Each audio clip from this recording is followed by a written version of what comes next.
Hello, hello, hello. Where's that going? Oh, there it is. There we go. I can see there's a viewer there today. Isn't that amazing? That means that, that's working. Hello, how are we all doing today? Are we all good? You having fun? I am, of course, as you would expect, entirely disorganized and haphazard, as is the way. Now, first things first, we are going to get into Operation Unfathomable today, but I have some things that I need to do. Very quick things, I promise, not 3 hours worth of things. First off, we need to cut these out. Right. This is an operation that I need to go over to another table for. Technically, I could bring all the bits and pieces over here, but that would be an awful lot of hassle for not very much reward. Well, I might see if I can bring the thingy just to here and move my keyboard out of the way. Because look, right, nothing's ever good unless it's scuff, right? You understand? I know you do. Of course, the problem is oh, actually, I can bring my microphone all the way over here. However, that's the back. Can you hear me from that side of it? Probably not. If we bring this over here, maybe you can still hear me. We'll find out soon enough, won't we? I just need to quickly take these bits of paper. Get this stuff out of the way. Get out of the way. Everything get out of my way. It's all in the way. Clutter. You see, it lives inside of me, and it is everywhere. Right. Let's quickly cut these down to size. Scalpel, not scalpel. Craft knife. There we go. How are you doing? You doing well? I hope so. I am Friday. It's the last Friday of freedom, so that's not very good. I definitely think that I need to be on this side of it, not that side of it. So that's interesting. So it looks like a little turny option. Oh, there is a little turny option. There we go. Turn it a bit like that. Hello. Of course, now it's threatening to fall off, but it's okay. We'll be fine. None of this is to be worried about. I'm sure it's all fine. Don't worry. Right, we'll slice you. Oh. Uh-oh. It seems no. Oh, no, I've gone off the line. Oh, awful. See, you can't even do arts and crafts properly, can I? I should probably fire up Foundry, shouldn't I? There we go, that's fair. So yeah, here we are, once again, very disorganized, very poorly prepared. Why? Because I like being asleep, and yeah, pretty much that. And Tex released a video, another part of his Italian Navy Ultimate Admiral, whatever it's called, Dreadnoughts playthrough. So I kind of watched that. This, unfortunately, I broke one of my craft knives, and it was the craft knife that was good. Well, one of the craft knife's tips, even, it fell on the floor, and the tip fell off. I'm sure at some point it's going to end up in the bottom of my foot, but until then, it's gone. So, you know, here we are, using another one. So basically what I've got here is some cutouts for my exciting screen that I showed off yesterday, for the little wooden screen. Basically just like the really useful stuff, so the hit numbers, and most of the bad guys I suspect are going to murder our characters, and it'll be fine. They'll have moments of fun and passion, and then they will all be eaten by some kind of giant insectoid monster. I think that's the vibe I'm getting. So yeah, how's your Friday going? Is it going well? Oh, hello. Hi, Hershey. How you doing? Thanks for coming by so often. I keep on intending on picking out, like, getting onto like one of your things, but I see you're not doing anything for a few days, so I'll definitely try and drop by and say hi and be like, thanks for coming by. Means a lot. Always nice to be faffing about and being scuff whilst other people are suffering too. Yeah, share the scuff, share the misery. That's what I say. Let's all try and party our way out of it together. So this is just me with my craft knife. You can't see it because I'm over at the other table, you see. Craft knifing away. I'll be back in a second. It's all good. We're safe. We're secure. Everything's fine. What was I doing the other day? Oh, there was a new... That's another thing that I was kind of halfway watching is a depressed Nasagi is doing a bit on people talking about PLs now after the whole DocuBird thing. And that was interesting. Because he got well done over way back in the day. Because he was talking about PLs on his Patreon account and everyone called him out for it. Now everyone's talking about PLs. Yeah. I don't really, because I'm not all that interested. But the topic in and of itself is interesting. Well, not the PLs themselves. It's like, I always felt it difficult when people were talking about Fuamoko, and I kind of like knew Fuamoko from their previous VTubing career, and also from their attempted idol career as well, right? But hey, you know, we are where we are. And yeah, people were saying stuff about Fuamoko, and I was like, well, that's not true. I know it's not true, because we know. But you can't talk about it, right? But hey, now you can. All the rules have changed. There we go. Right. That's the clattering sound of me getting together these bits and pieces. Right, I need these, and I need 3 of these, and then I can come back over here to where I'm supposed to be, and not back there where I wasn't supposed to be. Right, here we are. Hello. See, we also still have more clean. I know they look like something not shiny, but they are shiny things. We like them, and they're magnetic as well, which makes them particularly exciting. Oh no, now I've got to turn this back around the right way and redo the little ring so it doesn't fall off. So yeah, I was cutting these out. These are now cut out. Hooray. But I was doing that because just having the hit dice tables to, don't know if you saw, this is my wooden GM screen. So let's try and get this bugger together. I'm always scared that I'm going to kind of take my fingers off whilst I'm doing this. Because, you know, I'm paranoid. What can I say? Oh, you can't see. Let me see if I go here. Here we go, yeah. I'm a little bit paranoid about, you know, things that go clackety-clack when you try and put them together. They just make me nervous. Do they go, which way around does this go? That way around. Oh, that's not got one on the other side, so that doesn't go. This one. Yeah.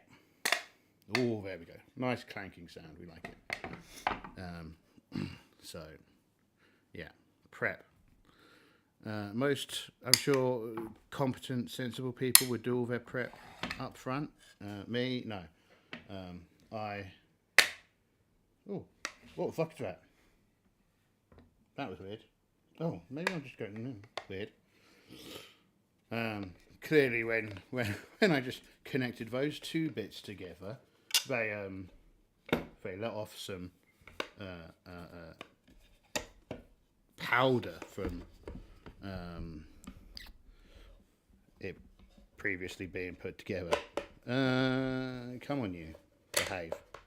Yes, there we go. Right, now we can put this here. Can we? Yes. I'll have evasion and pursuit on the side. Now, where on earth has that gone? This is just chaos. You get out of my way. Get out of my way, keyboard. I do need you, but let's move you first and put you down there so I can bring you back once I can use you. I've got too many pens on my table as well. I don't know why I've got so many pens. So many pens. They're multiplying. I tell you, it's a nightmare. More pens. But not the little things that I need. I've put them somewhere. There they are. So I just get that. Put that on there. I'd quite like these to be a little bit more powerful, but you know, we are where we are.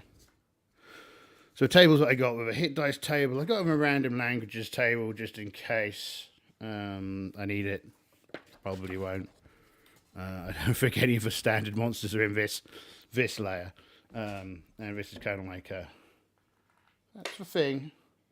I'll be putting it over here just so I can see it and making sure that I've got some room. And there we go. Look, right. Oh, we're slowly but surely becoming organised. Oh, there we are. Right. Next problem that needs organ. Well, so I need for that to still be available. Thank you very much, space. 3 dimensions. I'm clutter. No one else, I'm sure, has this kind of problem. Everyone else, I'm sure, is just like whoosh, off we go, whoosh ting. Everything is good. I did some scribbles yesterday, so you know how I got 3 books, right? I wrote a wee logbook from the perspective of Aslanus, who is this one, our magic user here, our very intelligent magic user. So early harvest tide. The group has been forced into the service of the tyrant and forced to descend into the underworld to find and recover a magic rod his son has lost. I fear the horrors that we find will make short work of this ill-matched gaggle of convicts and peasants who failed to flee when the tyrant's men came looking. Aslanus. So that's keeping track of our foolhardy adventure, and I did some doodling as well. You know, these are the first doodles that I've done in Be Kind. About 20 years. I used to doodle, I suppose, when I was at another engagement, but I didn't. Yeah. We're going to start doodling now. All our games are going to have doodles. They're going to be terrible, but you're going to have to live through them. It'll be fine. And I need Foundry open, so that means I need my keyboard back. Come back, keyboard. All is forgiven. I forgive you. Please, come back. There it is. Oopsie daisy. Space is a premium. I got a huge desk, right? People, you wouldn't understand. I went out and bought the largest desk I could possibly get, and I still am surrounded by clutter. Like I can't. I don't know. It's bad. The universe is against us, right? And if you're slightly disorganized, like myself, and you know the universe is just out to get you. It's like, do you know what I'm going to do? What? I'm just going to make space smaller, and I'm going to fill it all up. Before you know it, you're surrounded by bits and pieces. Life goes on. Things for doodling on. Pen, dry erase goes in. No, dry erase we draw on this with. That's for that. So is this. This goes in here. This is wet erase. Okay, we're getting somewhere, people. That is important. These are important. Oh, but we can't see from over there. We'll faff around with our vision at some point. There we go. Important things could be seen. Yes. Good. We need Foundry open. Firefox. That's what we need. So yeah, yesterday we spent most of the time making characters and properly equipping them, and now I'm going to have to find out. I want... This pencil doesn't have any lead in it, does it? No, I ran out of lead out of this pencil. So let's just stick that there, so I remember it, and we can refill it tomorrow. I only need one pen, one of these pens, so which one's biggest? I think you're bigger, so I'll keep you out, and I'll put you over here. I've got a pencil. I've got a thing for holding pencils over there. I point in direction of pencil holding thing, but it is over there again. And, you know, I'm finally back, so... Although I haven't recalibrated my face, so my face is still kind of, like, weird. My head is all over the place. It's fine. It'll be fine. Just stop panicking. That's what I need to do. It's Friday. And it's Friday. It's the last day of freedom. And I know, technically speaking, the weekend's coming, and I do have the weekend off, but I always kind of feel the weekend is already kind of pre-assigned me time, as opposed to the last 3 days that have been entirely me time. So that's a thing. Dice go into dice control device. There's a massive collection of dice over here, you see. Massive collection of dice. Not really massive. I mean, I've seen people who are into collecting dice. I'm not into collecting dice. I just have dice because I need dice for, you know, rolling. How else do you roll dice if you don't have any? That's a ridiculous idea. Although, I remember long ago, I was on holiday with some, you know, I call them friends, but in retrospect, they probably weren't. Some friends at school, and we were on holiday in Wales, which is an event when you're at school. Nowadays, more exciting holidays. But back then, Wales was where it was at. And, yeah. Well, I don't know where I was going with that. Oh, yeah, we played Dungeons and Dragons without dice, so that was funny. That was an event. I don't need these. These are for Traveller. Although I did some Traveller doodling. I'll show you the Traveller doodling as well, right? Just because you're here, and I may as well. Before I get started on this. So again, more awful doodles in the awful doodle book. So this was for Traveller. And there we go. We've got our high quality peoples. And my high quality, I can really draw. I'm a king. And also did the, I managed to build the system wrong box. Because ironically, the map is not in the map. It's in the doodles book, which I've already shown. So yeah. Managed to plan out the system as well, so that was good. I still don't think I understand the thing, but whatever, it worked. We got a system out of it at the end, so we'll talk about that when we do next do Traveller. Are we good? Are we set up? Peeps, I didn't really move anything from last time. We might need to like rearrange stuff around to the outskirts of the table. But of that, I am not sure. Again, a lot of this comes back to making sure all my things are at the right angles. So yeah, again, we had, just to recap, we had Telsera, who is who's a fighter. They've currently got a magical sword of +1, which can detonate, so of demolition, so we can stick it somewhere and blow it up. We've all got charms of protection from chaos, so we've all got +1 to our rolls, our defensive rolls, and they've got -1s to their attack rolls. We'll have to remember that. ETA on timer, I forget that. Probably the first one. We've got +1 on all of our stealth rolls. We've got red pills and we've got blue pills, so we're good. We can protect us, so therefore protecting ourselves from the effects of chaos. Ironic, really. So Telsara has a healing potion. So we said the healing potion basically lets us not die. It returns a wound if we take it. Same for, we then have Nextraxis, who's a cleric. Remember, at level 1 in the old world, you don't get a spell as a cleric. You've got to prove yourself first. So they've just got a healing salve, and they're remarkably average. So average, it's actually quite impressive. We then have Anuki Son, who is pretty dexterous. They're our thief. I've also colored. So if we imagine that we had 4 players, each player has 2 characters for little markers, indicate which ones. This is again me being an idiot. I'm colourblind. For me, these are remarkably similar colours. Why did I get red and green? I don't know. I should have really not got red and green. That's society influencing you. So an Uxon, they're an ex-convict as well, and they've got a potion of invisibility and a healing salve. Mainly because if we lose our only thief, we're going to have a real problem.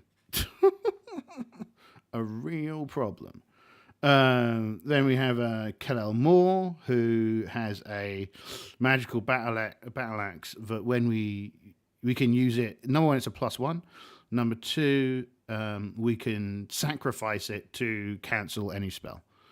Then we've got a healing salve.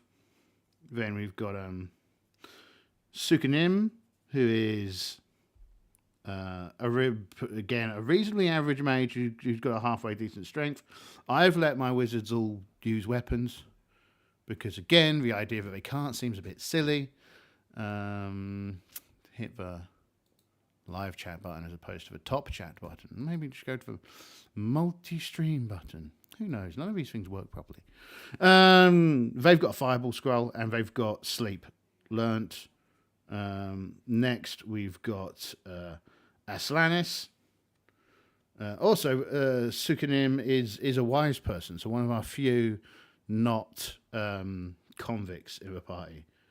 We've got Aslanis. Aslanis has the very intelligent, currently the person who's writing the diary, and they have a scroll, membranous,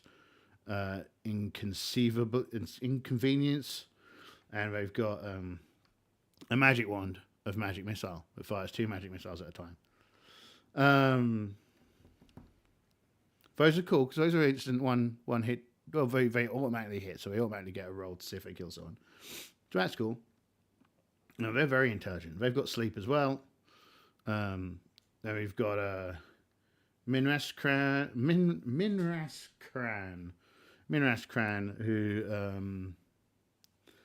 who has arrows +2, who has an arrow of +2, has a charm monster scroll, and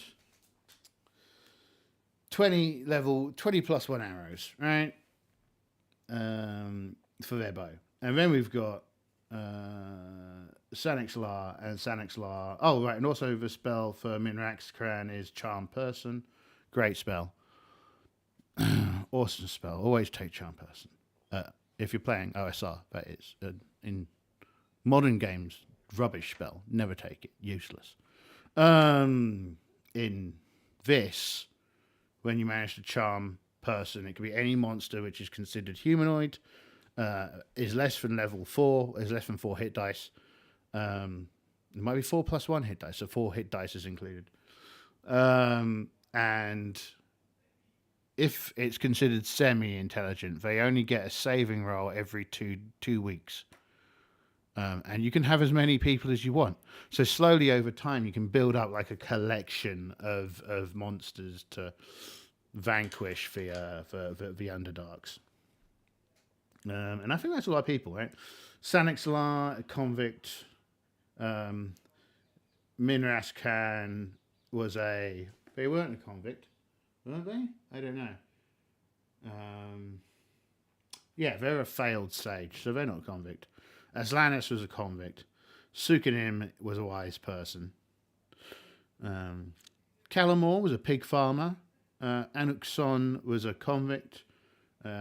Nextraxis, convict. And Telsera, convict. So, yeah, there we go. Lots of convicts. This is primarily a party put together of people that the evil tyrant king removed from the prisons.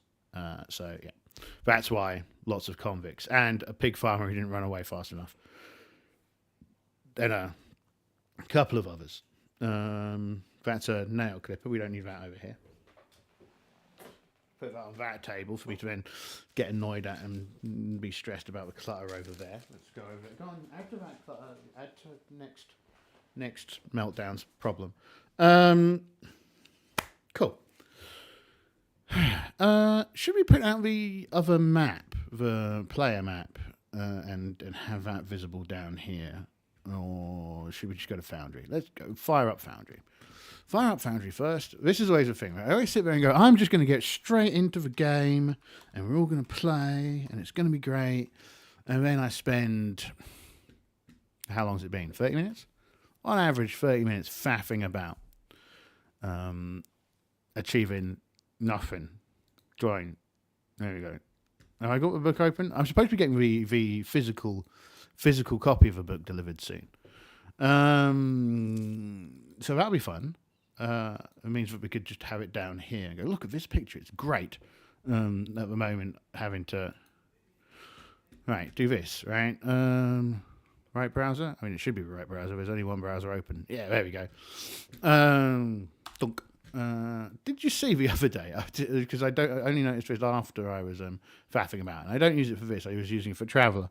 But I've got the ChatGPT AI descriptor plugin because I use it every once in a while for solo stuff when I'm feeling lazy and I want to go give me the stats for a stormtrooper. And I was looking at it, and then I got an email through going, "Oh, we've gone to a prepaid model," and I'm like, "Jokers!" So I barely use, like, I checked, less than $1 worth of ChatGPT a month, right? Often less than a cent worth of ChatGPT a month. And this idea that I should have to maintain like between $5 and $15 in their systems is laughable. Would I do it? Probably. I hope they're going bankrupt though. That'd be good. So I also need Drive Through RPG. Have I opened it yet? No. Drive Through RPG. Operation Unfathomable. Operation Unfathomable. Not Opius Uplands. Not Slumbering Ursine Dunes. Operation Unfathomable. There we go.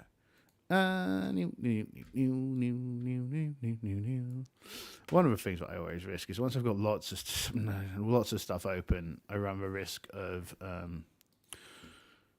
zoning out and never looking at the chat sections of the system.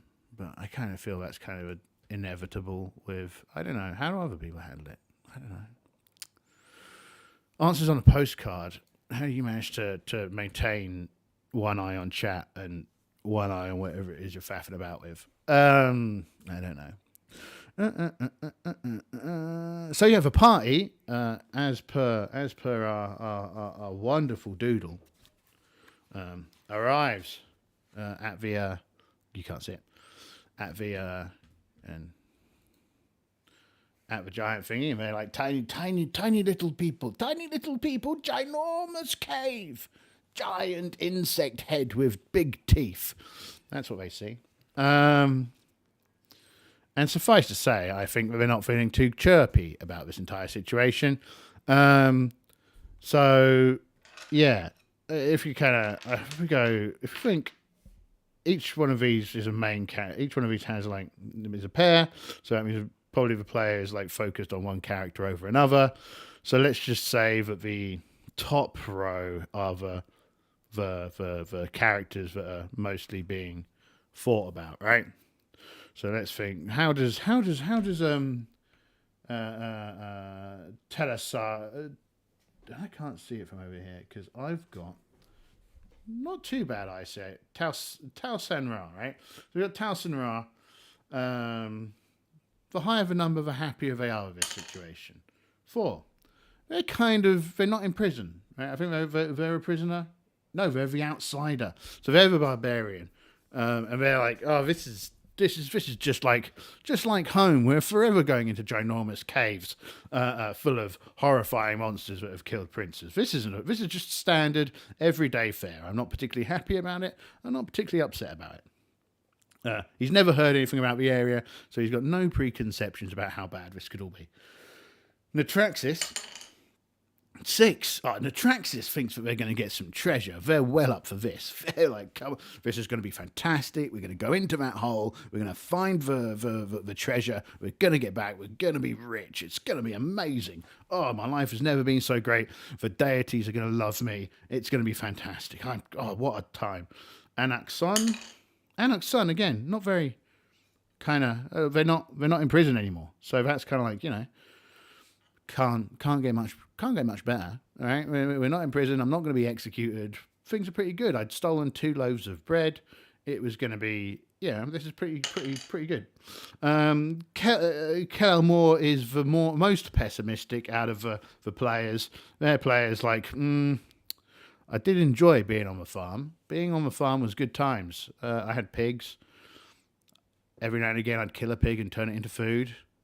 It was good. It was good times. I was, you know, having fun with the neighbours, but I guess here I am now. I didn't see those guards when they entered the village and rounded us up. And then there's also the NPC, who I've forgotten. Who's the NPC again? Do you remember who the NPC was? This was the NPC. If we go to the little thingy-majig, images and stuff. Let's pop you out. And we could probably clear the top image for a moment. Tile control, that was the one. Boundings, and you can't see because you're on camera. Here we go. See, I could set stuff up and be professional before you even got here. Oh, wouldn't that be amazing? It would be. But I ain't. Oh, yeah. What's going on in that picture? Who knows? Yeah, so this is the guy. I didn't put their name on it because I'm an idiot. Yeah. What's that on his hat? That's a hat, isn't it? I'm impressed by that hat. It's definitely sending a message, and that message is that like a serpent-y thing? It's got a very round mouth hole. How strange. Yeah, so that's the guy that's leading the way, escorting us to the glory that we're no doubt looking forward to. Let's put this into small top right. Yeah, let's put it in there. Oh, we could probably, now that we're in here, we probably even like find some audio background noise other than just me rambling incoherently. Should we try and find something that's random and not me randomly, you know, the words they were just coming out of my mouth far more wordy. Shall we just have atmosphere otherworldly, maybe? Definitely not heroic, so let's import otherworldly. Dreary is another possibility. Atmosphere dreary, we can have that one. Yeah, I shouldn't pop that up with that. I'd be like, come on. Bygone age, ruins of a kingdom beneath the spires. Or because the thing we need to remember, I'm only going to remember to do this once, and then we're going to be stuck with it. So. And I've probably got it set so low that you won't be able to hear it, so it probably doesn't matter. This one, I'll be able to hear it though. And is that any good? Oh, and of course I've got it coming out of the wrong hole. It's coming out of the wrong hole, everybody. Open control, open volume mixer, pipe it into my head, not out of there. There we go.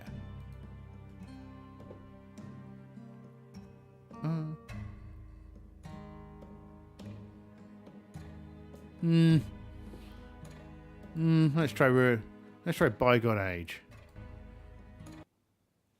Do. Oh, I use this one all the time. Yeah, let's go with that one. That'll do.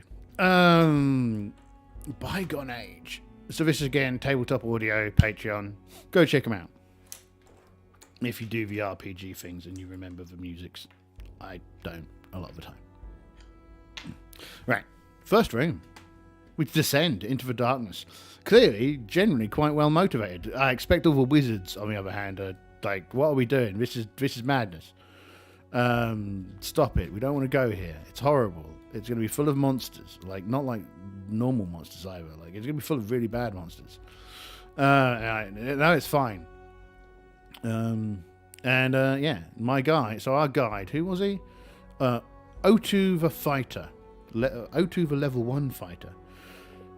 They have a backpack, bedroll, full water skin, 5 days of ration, and flint and steel. Oh, I forgot to give anyone flint and steel, so that's convenient. When he gets eaten by something, it'll be, good.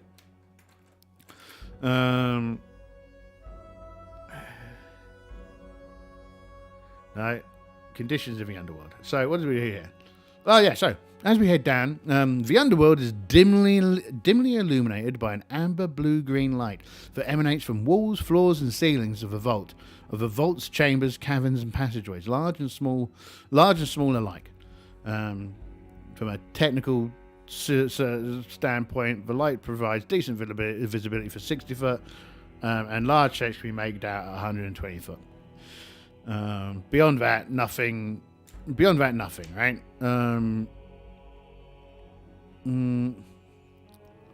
So the important thing there is that we generally don't need torches, right? So we won't use a torch unless we have to. It's my housemate wandering around shouting. The problem is he uses earpods, right? And no one can hear anything when we've got earpods on, which means rah, rah, rah, rah, rah. And also he works with very nice people. ... Anyway, so that's the lighting situation in general. Ambient chaos, this is something that we need to remember. The closer one gets to the centre of the Earth, where primal chaos slowly decays in its twice eternal half-life, the greater the intensity of ambient chaos. The radiation is capable of destroying life or altering it in surprising ways. A party equipped with red-blue pills and anti-chaos pills need not worry about temporary exposure to the Underworld's enhanced chaos levels, but prolonged unprotected time, a week without pills, and each week after, requires a saving throw. That's fine. Major regions, we don't need to talk about that. We just need to get into this room. Come on, let's go. Go. Oh my god, what on earth is that? I don't know, but I don't want to meet it. This book is full of stuff I don't want to meet.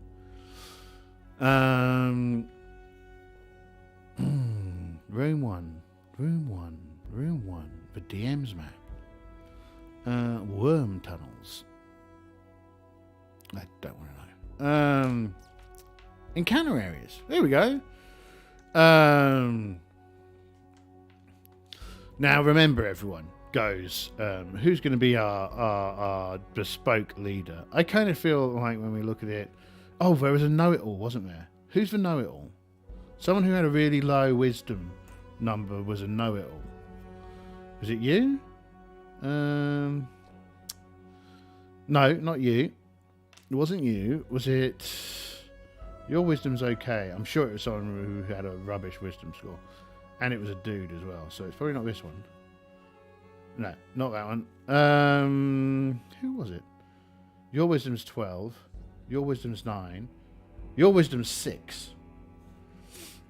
Lost fingers, skeletal, know-it-all. Yes, so this is one. Okay, right. So yeah, Talsarar has nominated himself as leader, and he is going to lead the party into the depths, and it's going to be great. And he's going to be like, right, I'm in charge. He's not very wise. He's just going to be like, I'm in charge, let's go. And they head into the darkness, right? Area 1. So we're in this wee little... Let's print this map out. Then we can point at it and stuff, and that'll be fun. Where is it? Here. I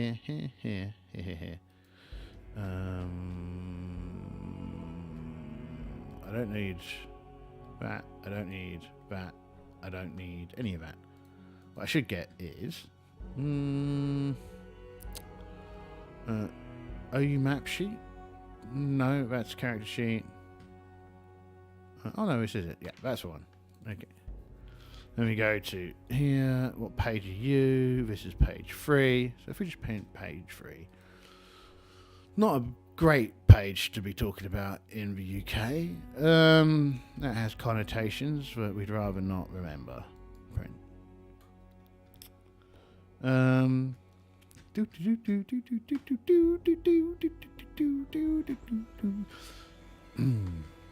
But here's the description, right? And I'm sorry, I'm pretty sure I just deafened someone. One thing to bear in mind. So, right, major thoroughways have ceilings of 20 foot and 40 foot in height. Larger caverns vary between 20 and 60 foot. Smaller passages 10 and 20 foot. So that means basically, yeah, the ceiling's pretty high up.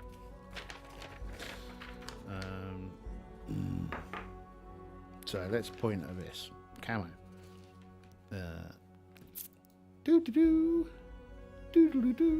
That's upside down.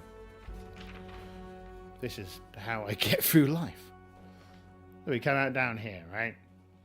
Now, what we know is these little things are glorious victories. And we know that these are terrible, terrible encounters and events. There are some excellent mushrooms over here. And we could kind of like, if we look at this map for a moment, they probably went around here, up here, over that, and then down here. And look, the cartography by the estimable Sir Grebnark Esquire. So, it's worth bearing in mind. Old Grebnark Esquire might be down here somewhere with a better map. But definitely we kind of probably don't want to go down these giant stairs because the dead scout. Probably not. Someone left. He ran away. Probably not a great sign. But again, this guy's a bit of an idiot. So he's a know-it-all. So he's going to not lead them down all of the smartest routes, I think. But this is neither here nor there. First room. What do we encounter? Let's put it on top of all those little people. There we go. On top of the little people. It's capitalism all over again.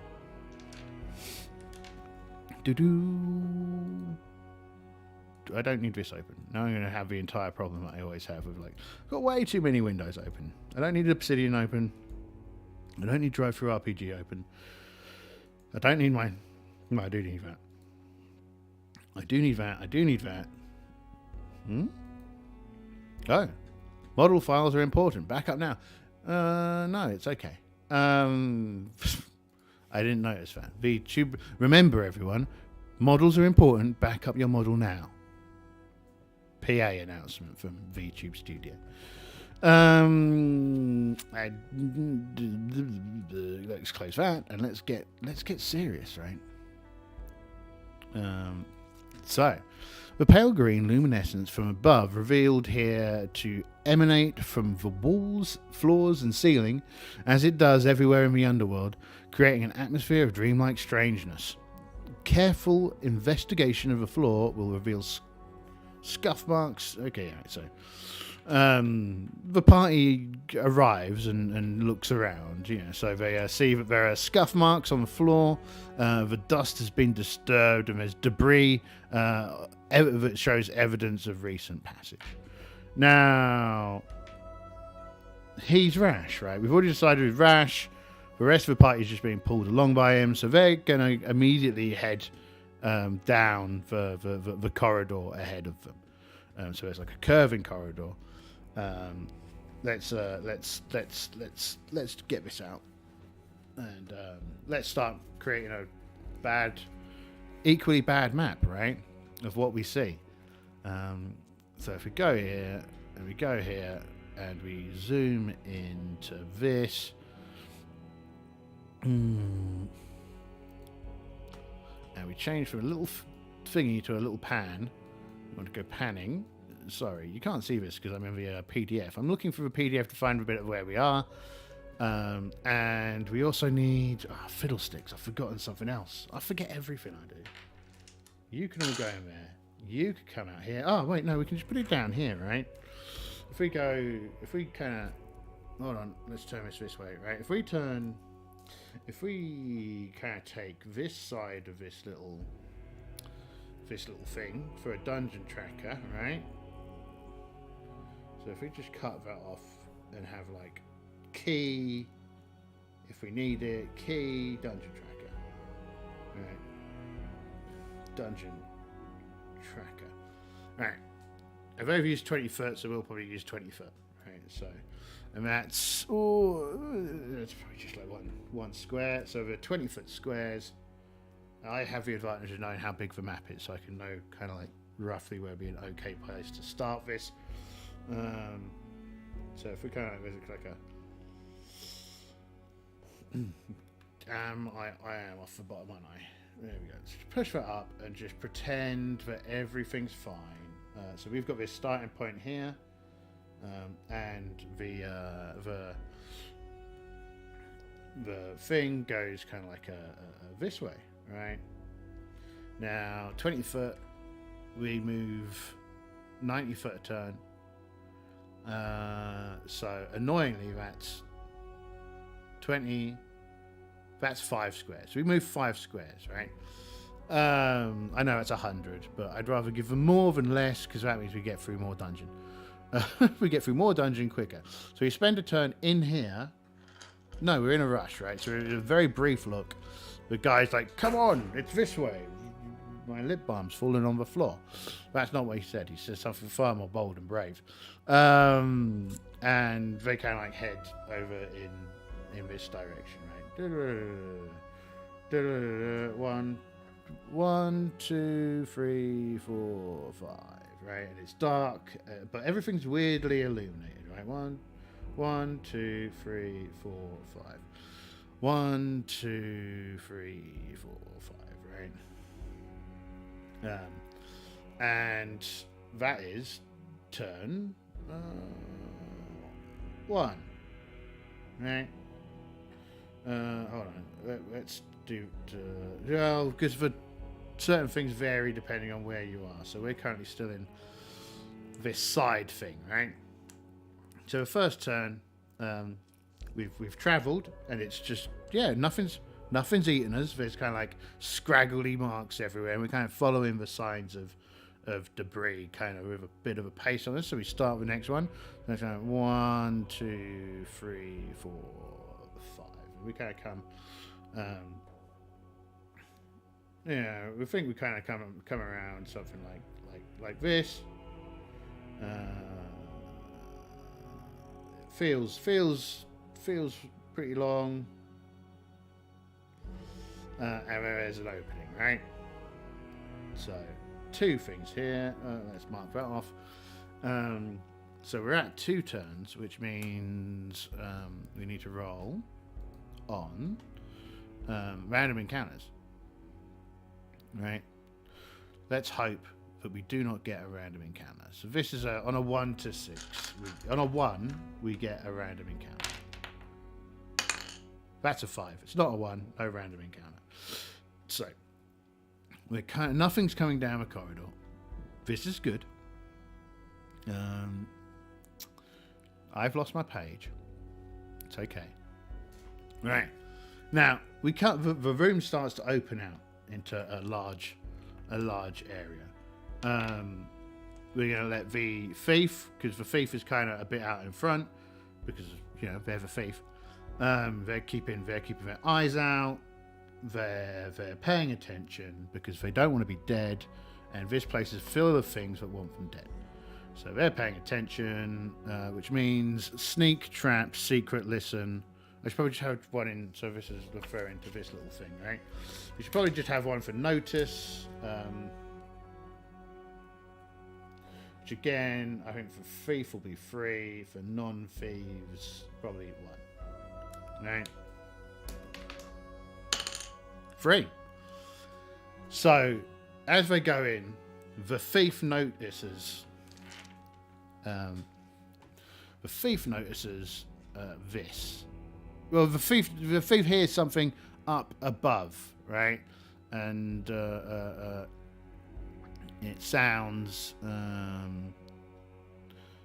like a problem. And he warns the others, so we're not going to be surprised. And as two things that look like this, and by saying this, I'm saying it in a dramatic way, but let me not be all that dramatic, because I've got to add a page, monsters, and then it's going to appear there, and then I'm going to have to edit the page. Edit page. Yes, I could do it far quicker, but as I've also said, this is kind of like a sneaky way for me to populate my bits and pieces. So that if I ever run this in for my party, then it's all good, right? What we see is this kind of horrifying winged beastie with an exposed brain and giant fangs. It's hard to make out the colour, of course, because we're in this kind of washed out bluish green environment. But for your viewing pleasure, I need to click the save button. And I need to go like this, and we need to put it into the big picture. Share. Now, I did say that I'm going to go away and get everything ready yesterday, and you should have been fully aware that I wasn't telling the truth, because I'm always going to let you down. I always let everyone down. Well, at least when it comes to this kind of thing. Not when it comes to work, though. When it comes to work, bish, bash, bosh. I'm not showing you. Oh, no, I am. See, there's the mind bat. It's two of them plummet from the ceiling. And the party is ready for them. So the party's not surprised. The mind bats aren't surprised because they're mind bats. What's a mind bat, you ask? A 2-hit dice monster. Generally not very pleasant. Oh, look at that. Flight and stun power. So, fight. Fight. I reckon, first off, we roll initiative. As always, bring you back here. Us. Beasties. No. Beasties. Party goes first. Right. Now, sword and wizardry is slightly different to...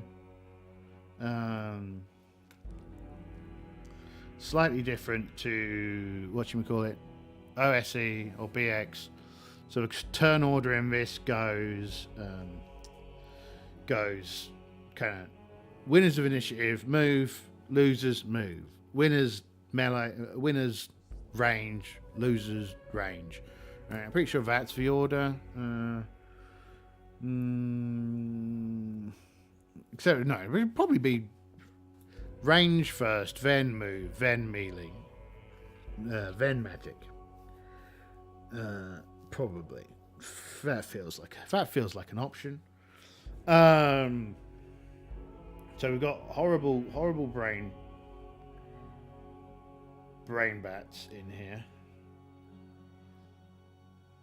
Attacking, two of them. And they are, as noted, let's get the logbook out.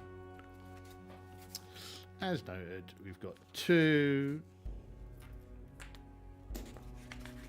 mind bats. For me, people are like, how long do you spend fighting? And most people, so they've got 2 hit dice each. So 1, 2, 1, 2. The AC is 6. AC 6. And they have 1 attack. 1 normal attack. And 1 stun. Cool. So, fights. Players of 1, so they get to shoot. We've got 3 people who can shoot. And now I've managed everything else. Put this out of the way. We don't need that right now. What we need are the people who can shoot. And we're all shooting bows, apart from this one who's firing a bow +1. And so they're firing a bow +1. They're both firing bow. This lot are all going to be meleeing, right? These 3 are going to be meleeing. Anuk's son is going to try and hide. Anuk's son can't hide because they can detect you. Anuk's son doesn't know that, so Anuk's son is going to try and hide.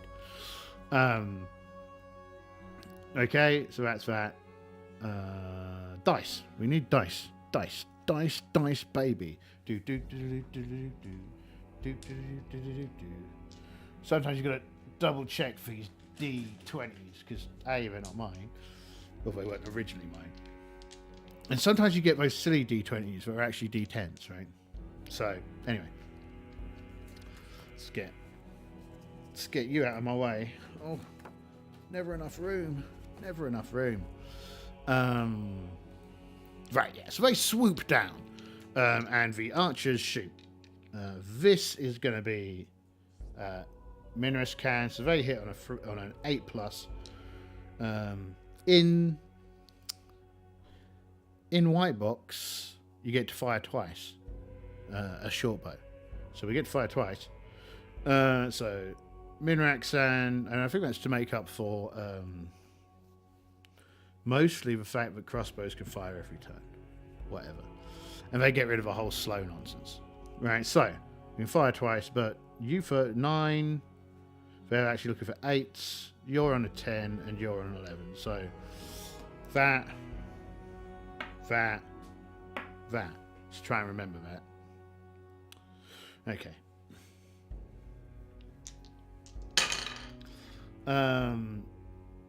Is that a 1 or is that a 20? That's a 20. Okay, right. So that's definitely a hit. So against a 6, a 14 is a hit normally, and an 11 is definitely a hit, and an 11 is not a hit, right? So we got 2 hits out of our first shot, and our second shot, 2 hits again, because a 20 is a hit, and a 19 is a hit. The 6 is not a hit. So that's a 6. So we got 1 hit with the D6 plus 1, and we got 3 hits with normal attack dice. So let's get some dice. 2. There we go. 3. So again, we wound on 6s. Apart from the red dice, which wounds on a 5. Fingers crossed, folks. For goodness sakes. No, don't do any wounds. And this is arrow. This is where you start wondering whether or not your idea about D6s was a good idea. I've trimmed my nails, so I can't bloody pick anything up.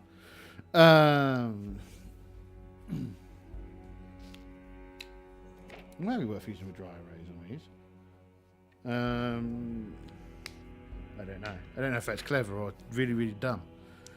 So they all hit. None of them do any damage.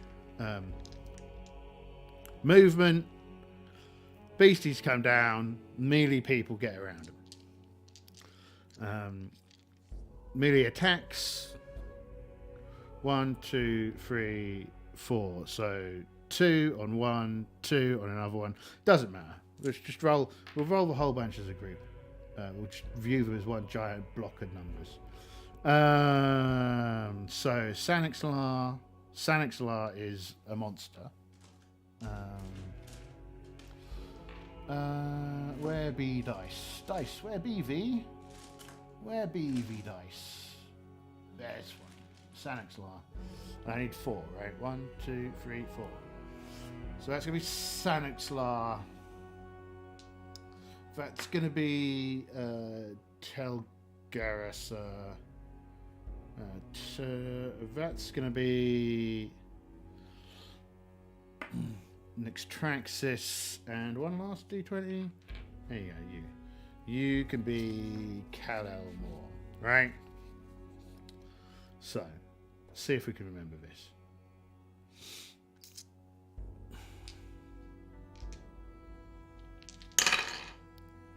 Helps a feasible review. I can't remember who you were. That's a miss, that's a miss, and that's a miss. That's a hit. Great. 16, I think that was you. So they get one roll. They don't hurt. They don't injure it. And 2 beasties get to attack. So, who are they attacking? Doesn't matter. With an 11 they miss. Probably. Hold on. Well, these 4 are around them. So we're definitely attacking one of these 4. Now we got a 4-sided dice. Or an 8-sided dice. We've got an 8-sided dice. 8. Sanixlar's armor class is 2. So, yeah, to hit a 2 for a 2-hit dice monster requires a 16 or above. Fine. Okay, so first round, slap fight. Nothing happens. This is fine. Next round, let's see who goes first. Party goes first. That's good. We have another opportunity to boop them. Archers can't really do anything because the melee is fully engaged. Bats are flying about. It'll be a bit dangerous to shoot. So, straight into the melee, I guess. Let's just do this kind of like 2 at a time because I got confused. So, pink, orange. 14. They've got a big old 2-handed weapon. 14 hits. Yeah, hits a 10, no problem. They get 2 attacks. Oh, fiddlesticks. Was that 14 and 16? So 16 also hits a 6. And they've got a +1 to this. So their weapon wounds on 5 or above. That's a 1. The 2-handed weapon gets 2 dice rolls and hits all 6. Doesn't hit. The next 2, they both miss. Beasts, one of them hits and attempts to kill. Doesn't kill. Very good. Oh dear. We'll have to think about this, but it's fine. We'll just keep on going for now. Next round. Party goes first. I can't, yeah. So, again, 1 pink. Ow, come back. So they're both hits again. So again, 5 or above. That's a 4. 2 dice, 6s. It's a 5. Doesn't hit. Oh, wait a minute. I've been forgetting something. Our guy, Sanixlar, has a +3 to their attack. So that means they actually need 3s or above. And both of those dice, I'll roll them again. 4. Okay. One of them is a hit. So one of the bats has lost a wound. Let's mark that down on the little book.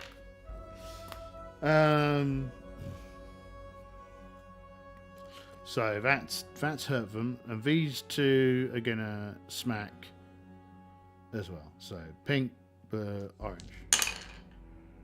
Orange misses, pink hits. Right, 14. Yeah. They don't have any bonuses, so they need a 6. That's a 5. Not going very well, but it's not going terribly, right? Oh, and you used 2 arrows.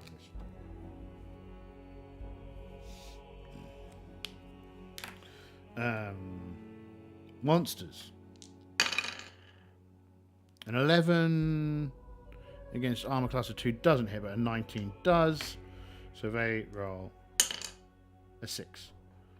So they were hitting Sanixlar, who is now dead, but we gave them 2 healing potions for a reason. So next turn, they're going to take the healing potion and not be dead, right? So they're out of combat next round whilst they drink the potion to not be dead. Level 1 characters, eh? Next round, melee again. So pink orange. We may as well do all three. I think we can manage this. Pink, orange. I reckon Anuxon is going to come into the fight and try and stab him in the back.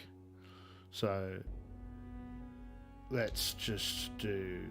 Let's do 2 at a time again. So you hit annoyingly because you've got the worst weapon. It's not a hit, and then you two, you both miss. And the monsters, they both miss. Good times. Initiative 5-4. Monsters go first. They miss. Good. Now, anything ridiculous that we can do. We're in an enclosed area.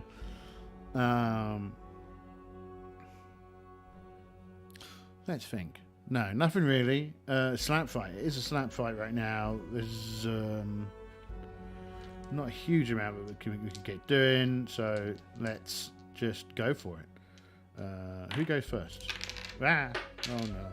Oh, that was the monsters going first, right? I just lost my dice. It's underneath the computer. No, don't go mind the computer. Stay out from under the computer. Be faster, combat. I do a lot of this so that the combat doesn't last for 1,000,000 hours, but then combat's just, it wants to last for 1,000,000 hours. So I'm like, don't last for 1,000,000 hours. I don't want you to last for 1,000,000 hours. The 13 for this dude hits. They get 2 dice, and remembering 3s or plus for them. Double damage, all the damage. So that's 2 points. So he just smashes one. Its bulbous brain explodes into purple goo. And the Sanixlar goes, ha ha ha ha! Who is a flying brain now? Anuxon. So we're going to have Natraxis, Anuxon are going to roll. Pink, orange.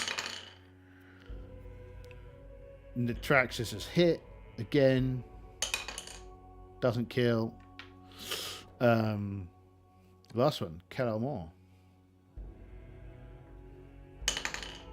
Misses. Right. Next round. On evens, party wins. Party's life is already miserable enough. Throw. Oh, double hit. So, freeze. It's a hit. And that's enough to kill the last one. So, that's 2 mind bats, 1 almost dead Sanixlar, but Sanixlar who also pulled it out of the bag in the end.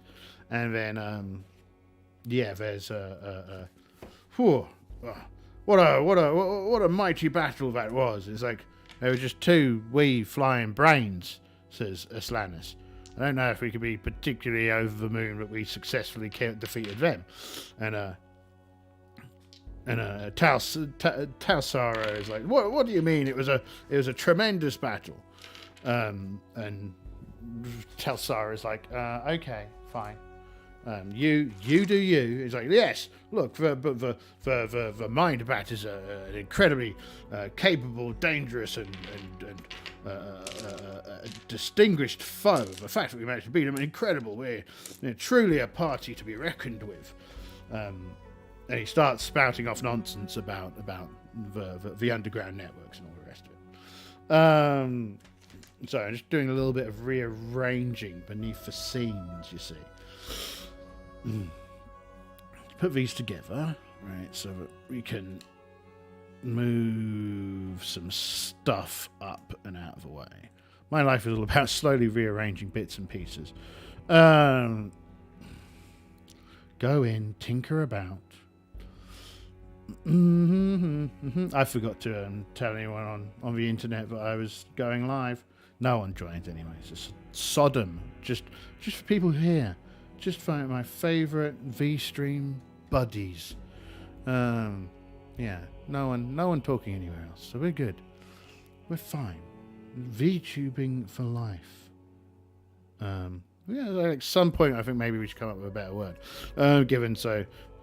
Yeah, only X number of folk stream on YouTube's do the streaming on YouTube. Lots of people stream on the Twitches, and a bunch of us stream over here on the V streams. But I'm on all three at the moment. Using the old stream. What am I using? Streamlab. That was the one. What I think is really impressive over on YouTube is the way I've got a video. I think it's my Traveller video. It might be my Cybergen video. I think it's the last Cybergen stream I did. And every now and again, like, it'll get a view or two. And every now and again, YouTube will be like, no, those views were from bots. And I'm like, shouldn't you be off, like, monitoring important people who have, like, millions of views and not me, who's got, like, 2 weirdos? Oh, well. YouTube. Yeah. What can we do? So we defeat those wee bats, and we're like, that was a moment. And we need our dungeon tracker. That one. There we go. So, here we go, the map. The map. This is one of the reasons why I was clearing space. So that we could have the map. And I could have the dice there. And everything will be great. Everything's great, don't worry. Nothing's wrong. Yeah.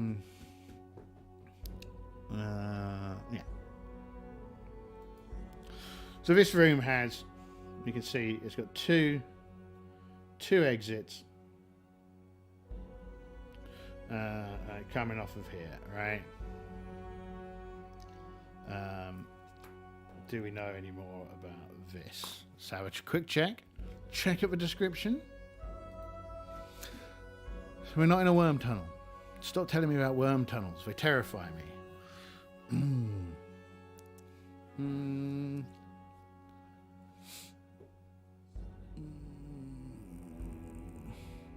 So we start to maneuver through the room carefully, picking our way through. Sanixlar is already a bit concerned because they've almost died once. And we find... What do we find? Yeah, we find we find a number of kind of the loose shells of some kind of the kind of carapace of some kind of insect creatures cover the ground. After our extended search,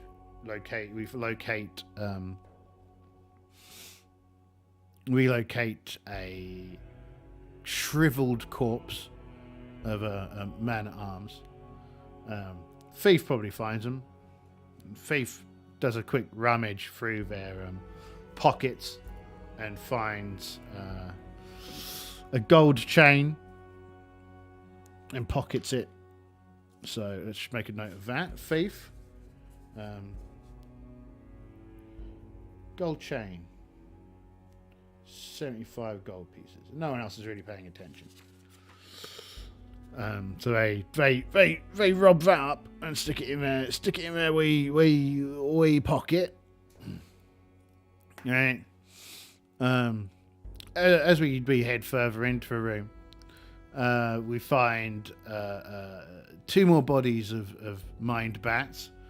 Their forms distorted by strangely shriveled, bruised areas, where the flesh seems dry and crumbly like loose packed soil.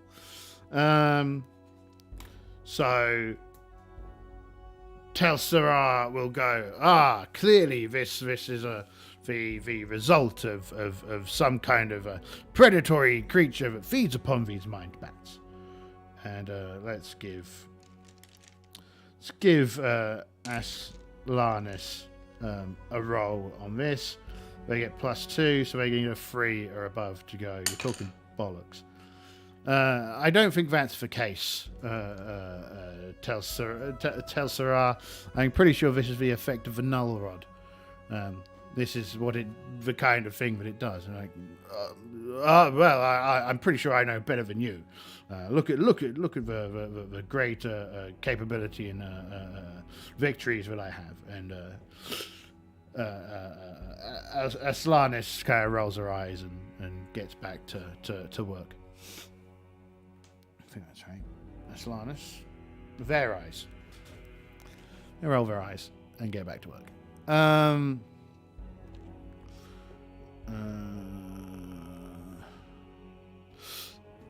Okie dokie. So we're going to continue. Are we going to go down this route or that route? We'll sneak around this way, right? We'll sneak around that route and see what we see. And let's see what we see. And I also need to remember to keep track of the thingy. 1, 2, 3, 4, 5 leads us into a room, right? So we go 1, 2, 3, 1, 2, 3, 4, 5.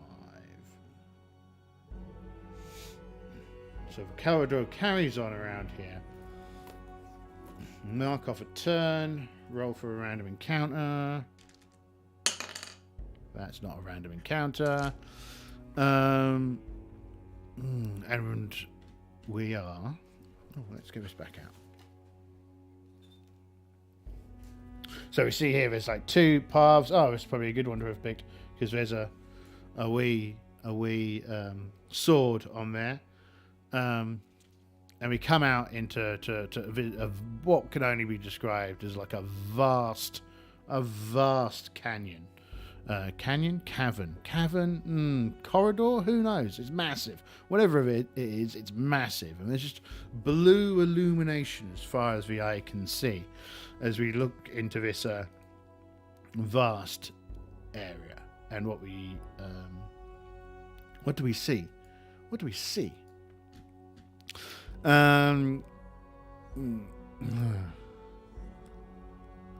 So where's 3? Hold on. It helps if I look at the map to find out where number 3 is. Alright, okay, number 3 is right. Yeah, okay, we see kind of almost immediately on the ground outside a massive skeleton. Probably like 40, 50 foot tall skeleton. Just kind of crumbled on the ground.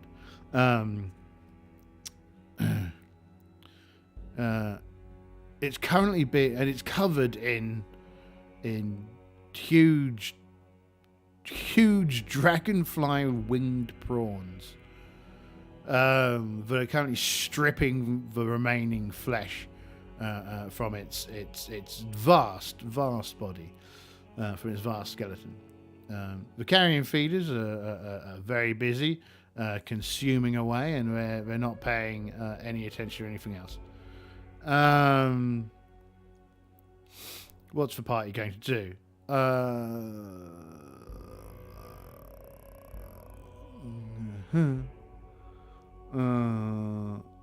There's a broken axe laying on the floor, not far away from it.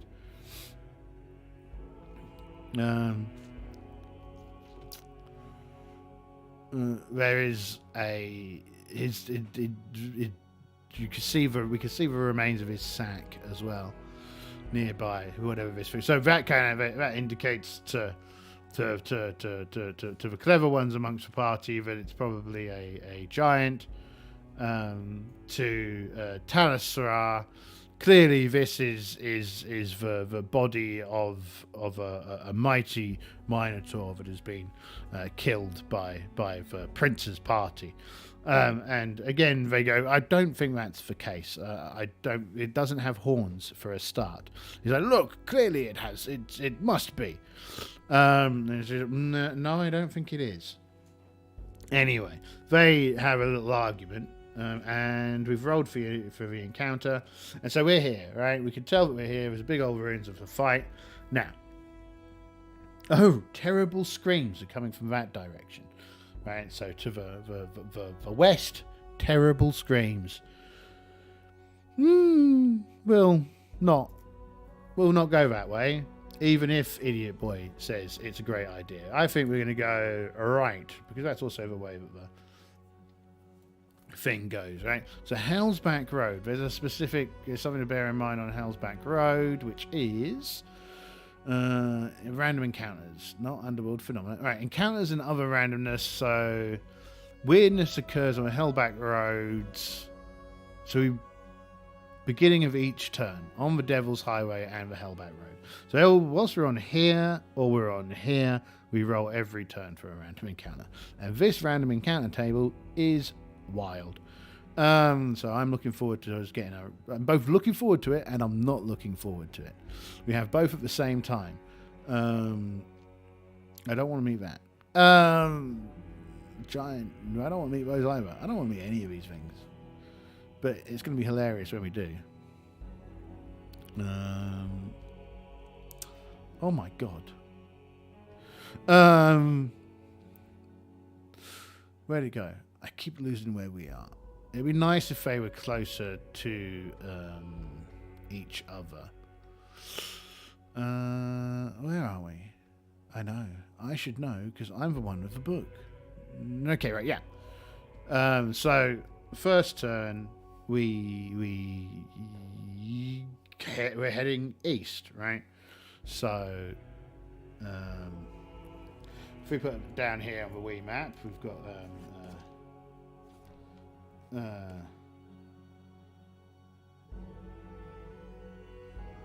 yeah.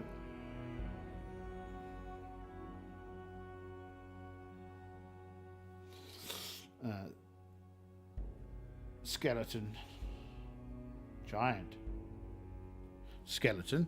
How many squares is this? It's about 3. Yeah, it's about 2.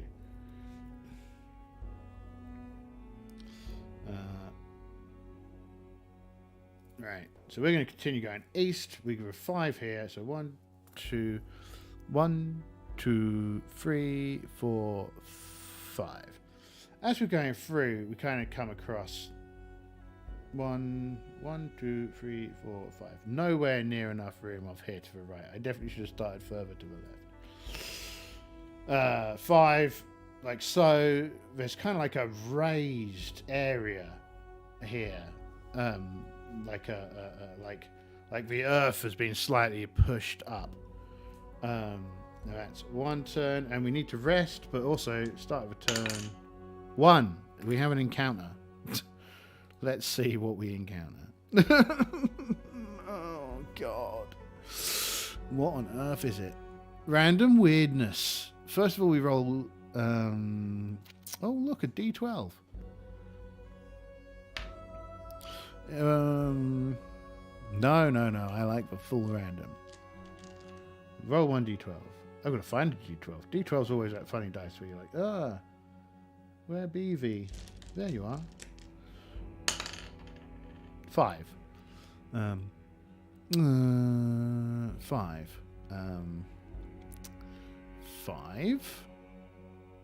Underworld phenomena, wandering high. There we go. D20. Pardon me.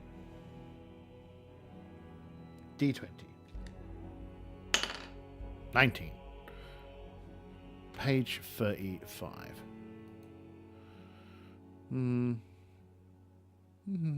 There we go.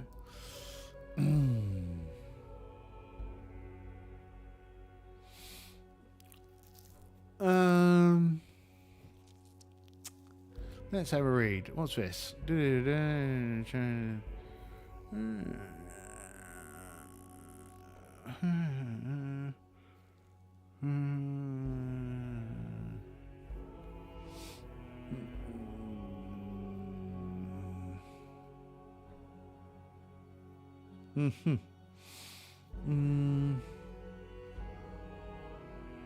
Okay.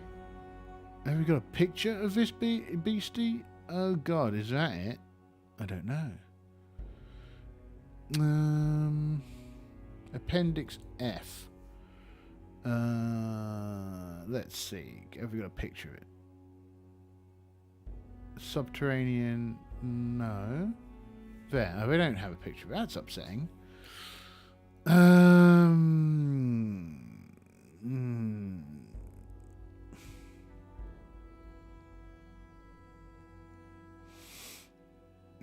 So they're wandering along, and I presume actually now I think it must be this. It must be this. We see a huge, very slender, one might even say gangly thing. It's about 30 to 40 foot tall, and it seems to be engaged in some kind of basic maintenance of the highway. And it's kind of sat there. It's there, kind of working away, and it suddenly stops as we start to sneak past it as quietly and carefully as possible. And so it's probably around here somewhere. And it suddenly stops and what it's doing and looks in our general direction, and it starts to say something unintelligible to the party. It sounds like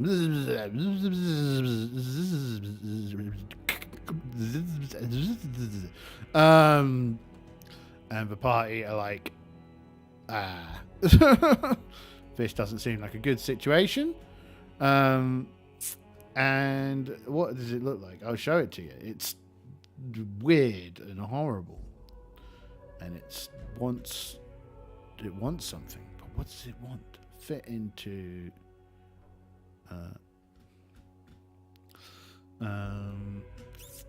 big picture share. And there you go, that's it. Very, very tall, spindly beastie. And so let's go back to the section of what it does. After it goes bzz, bzz, bzz, bzz, bzz, bzz, where are we? Page 35, is that where it was? I remember page 35 being a page where I was supposed to look at.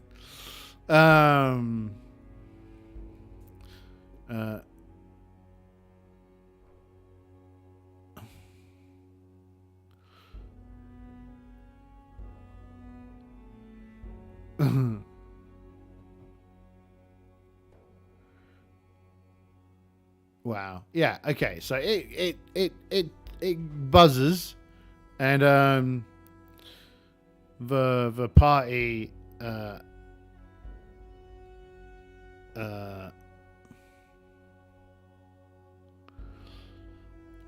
like, I've got no idea what's happening. And I reckon it doesn't do anything immediately.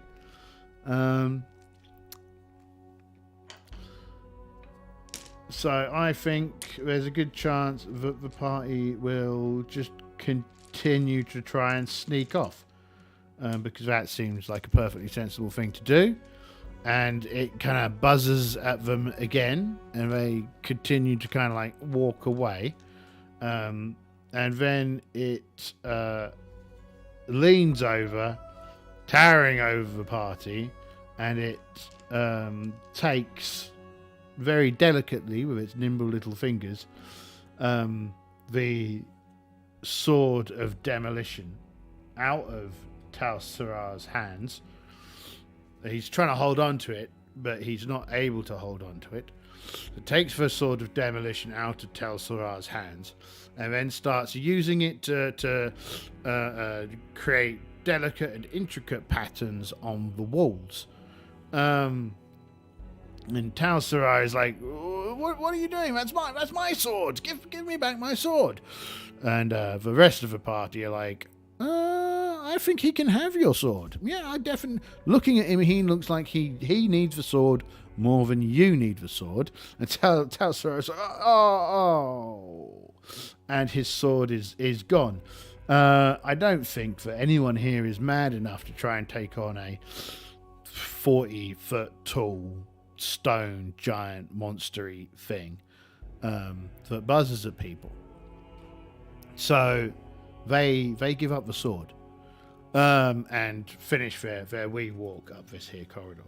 Now, on this wee pile, they're going to set up a little bit of a camp and have a little bit of a a little bit of a meal because we're on turn 6, and on turn 6 you relax. And of course, because we get an encounter every turn, let's see if there's an encounter this turn. That's a 3, so no encounter. So we're rested.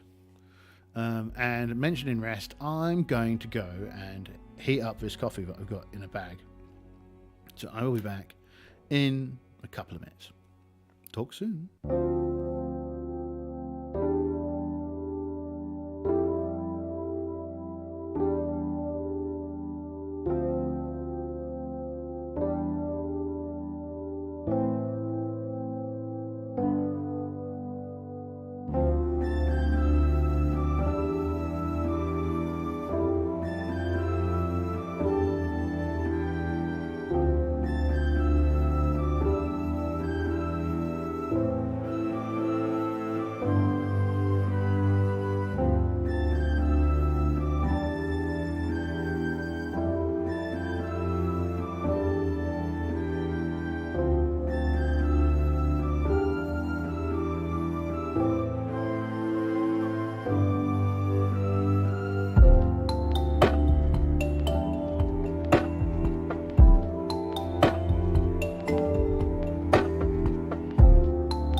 And we're back.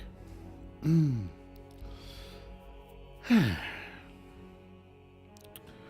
we've got the company flowers. See, it's probably the nicest thing left over from the company before it was acquisitioned, so I still get nice little flowers every now and again. So yeah, got the flowers. Fairwater arrived yesterday and scared me half to death. And some. I already had the high quality coffee. My housemate got back just after I ordered this coffee. So there we go. And the coffee from the place where he goes is just way nicer. So I drank that first, and I kind of had this one for emergency coffee. But anyway, let's carry on. Let's see where we go. It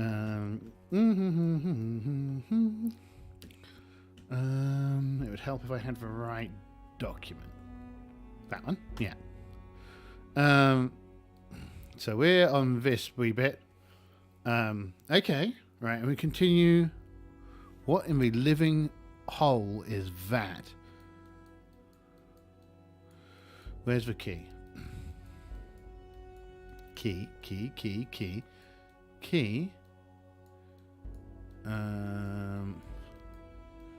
Okay, there's no key on here. That looks like a thing. Who knows? You scroll back up.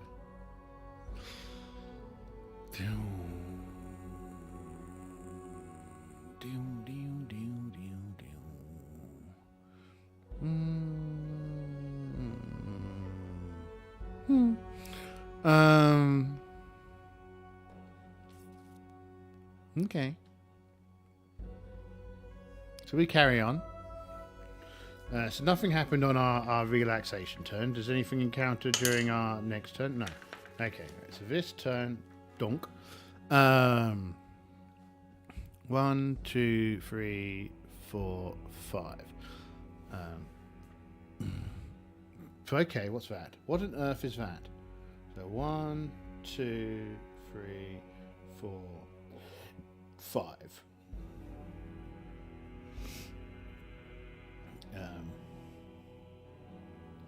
There's a thing here. Well, we have to go onto a different piece of paper. Irritating. But it seems inevitable with such a small piece of paper and such a large universe to map. Oh, sugar. We should note that there's these stairs, right? Off to the right. So that's where it says possible shortcut down. I reckon that Matey Boy is very eager to go down there, and I reckon that the party are very eager to not go down there. They're like, no, how about we keep on following this path of destruction, and we do not go down there. And he's like, go on, it can be fun.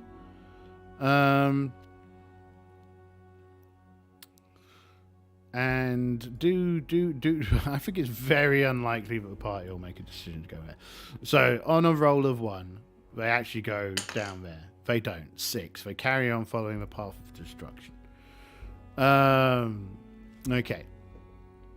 And yeah, there's it's all very, very weird. And light blue. So unexpected. Googleplex residential district. Unexpected squatters. Oh, how exciting. Right. I'm pretty sure that the little picture on there indicates that I need to go. Wow, that's amazing. Indicates that we need to go into complimentary hirelings. We don't have those. Appendix D, my character died. That's fine. The character's going to die a lot. I should have been rolling 2 attack dice for each of those beasties, not 1. But hey, we live and we learn. We live and we remember. Special equipment, saving throws, appendix monsters. What was it called on the thing? The ghost. It's called Beetle Ghost, like Beetlegeist, Beetlejuice even. Control F. Beetle Ghost. For one advantage of, well, one of the many advantages of the PDF versions, right? Beetle Ghost. Beetle Ghosts. Beetle Ghost. Beetle Ghosts. Alright. Okay, Beetle Ghosts. Incorporeal remnants of beetle civilization congregated in these areas. Okay, what's this Beetle Ghost doing? 10. D10. Roll a D10. Roll a D10. Roll a D10. So whilst the party's going along, they see a collection of beetle cowboys astride phantasmal saddled-sided Dimetrodons, coax pack, and naked cavemen down the passage. Wait. Beetle cowboys astride phantasmal saddle-sailed Dimetrodons, coax pack of naked cavemen down the passage. That's a sight to behold. So they're walking along and they're like these insect dudes on massive beasties escorting lines of naked cavemen, Neanderthals down the corridor. And I think the party are a little bit surprised by this. Let's just roll a d6 for each of our frontline forerunners to see just how surprised they are. I should probably make one of the wizards a main character. I reckon this wizard will be Green's main character, right? Who's Blank? Yeah, so Blank's got that and that. So this wizard, these four, right? No. Wait, this doesn't have... Oh, wait, that's because you're white. Yeah, so these four chatting. 3, bit weirded out. Bit weirded out. Very weirded out. This is perfectly normal. Aslanis is like, oh, this is a fascinating encounter. We should really document and take this knowledge back to the overworld, because this is fascinating. So let's make a little note, because I think it sounds like our Aslanis is into the bug civilization. So let's say amazing. We have just seen a past echo of the once mighty Beetlonians. The once mighty Beetlonian peoples. I am eager to return to the surface to share these observations. Very David Attenborough.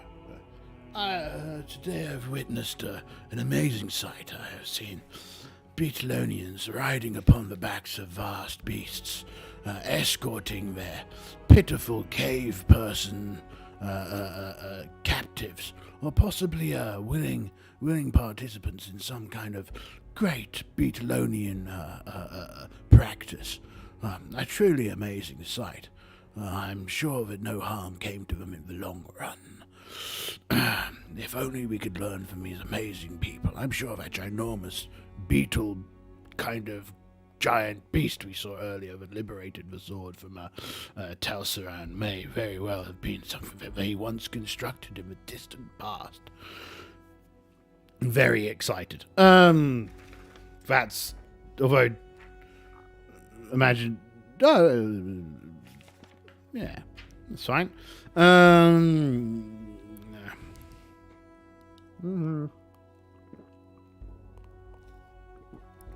Bit more delicious coffee inside of me. Let's continue. We need to go on to a different page, though, because our map is too big. I need to move this a little bit further to the left. If I move that a bit further to the left, I can then move this a bit further to the left. You can't see it, it's out of camera. And then I can more easily... that's annoying. I wonder if it's been that terrible all the way through. Yeah, I don't know. There we go. We can get most of the tops of the characters in, and we get our little doodle in. So yeah, this is what we see marching down here for Beetlonian. Let's put a marker in A, and we can then put a little marker in our logbook to go A. So yeah, might be able to remember what we were talking about in the future. Well, I can always... That's, again, the other bonus of recording the various streams is that I can reference back what has happened. Which is cool. Oh, maybe if I was clever... Here we go. This is what a clever game person... They'd have done that, wouldn't they? They'd have drawn the map on there. Not on there. But... I'm only a slime. I'm only learning. It's not like I've been playing these games for 30 years now. 34 years? 35 years? Something like that. A long old time.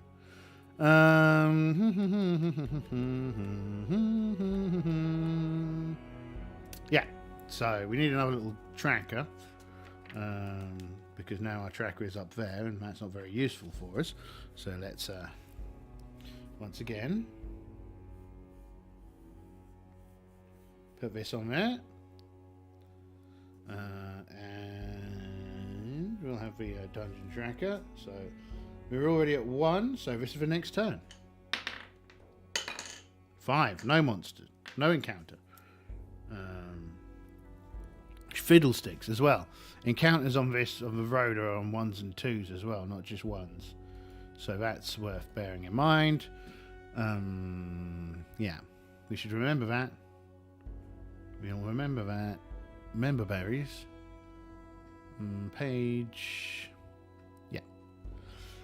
So we continue to follow this around. We could keep on seeing very like dead bodies of various nondescript creepy crawlies, and we continue for another 5 squares without being eaten alive. It's going pretty well. Smooth as porridge. So this then goes kind of like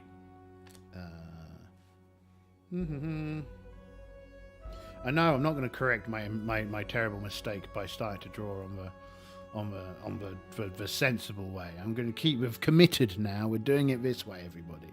It's going to be fine. It'd be fine if I wasn't so scatterbrained. Right. So this is kind of comes off of this part. There's detritus kind of covering the ground. So we've got another 5 up. 1, 2, 3, 4, 5. And if we look here, yes, okay, right. So we've not got the corner, right? So we've got this annoyingly. Oh, actually, if we're doing it that way, we should probably do it from here, right? This side, right? So if we go,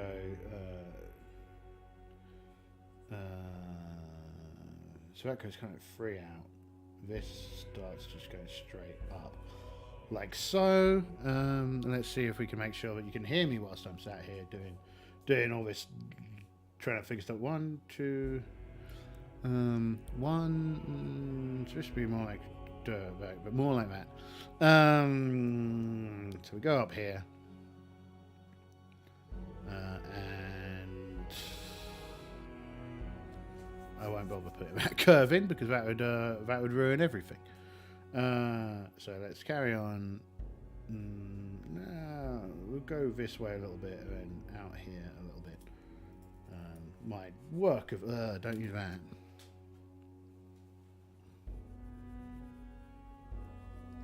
I wouldn't have made it as a cartographer in the 19th century, that's for sure. Housemate hasn't taken his little treat. He's probably not checked his is Discord.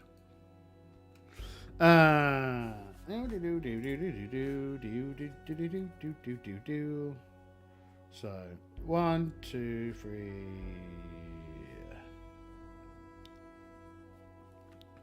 Kind of up there, right? And they don't really. There's kind of some detritus scattered. Is there a roll for detritus? I don't know. Let's check. Control F. Detritus. There might be.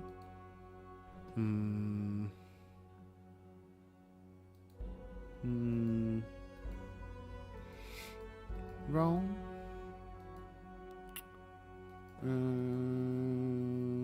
No. Okay, fine. There's no detritus rolls, so we're good. That was a person with a head floating. Probably not a good thing. I don't know if it was floating or if it had been removed. Neither of those seemed like good things.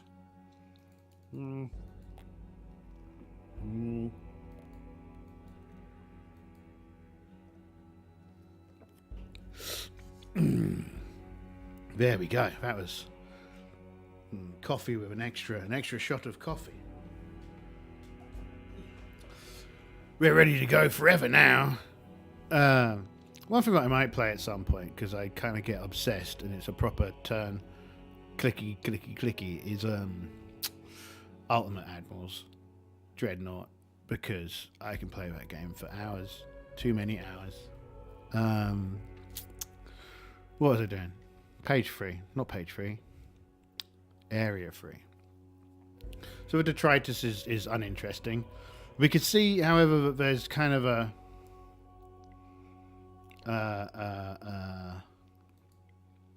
so we're kind of like 1, 2, 3, 4, 5. We're kind of coming up to this corner here, right? So we can see it starting to turn around here. We're about 1, 2, 3, 4, 5. So we're about here. And that's another turn. No, we ticked off the turn of start, so turn marker, tick. Random encounter, roll. We're good. Bottomless pit. Possibly bottomless pit. So we see kind of over here. It's kind of like a hole in the ground. 1, 2, 3, 4, 5. And we stop nearby. Well, there's always definitely going to be an entry in our bottomless pit, isn't there? Bottomless pit. No? Yes. PIT. Bottomless pit. No.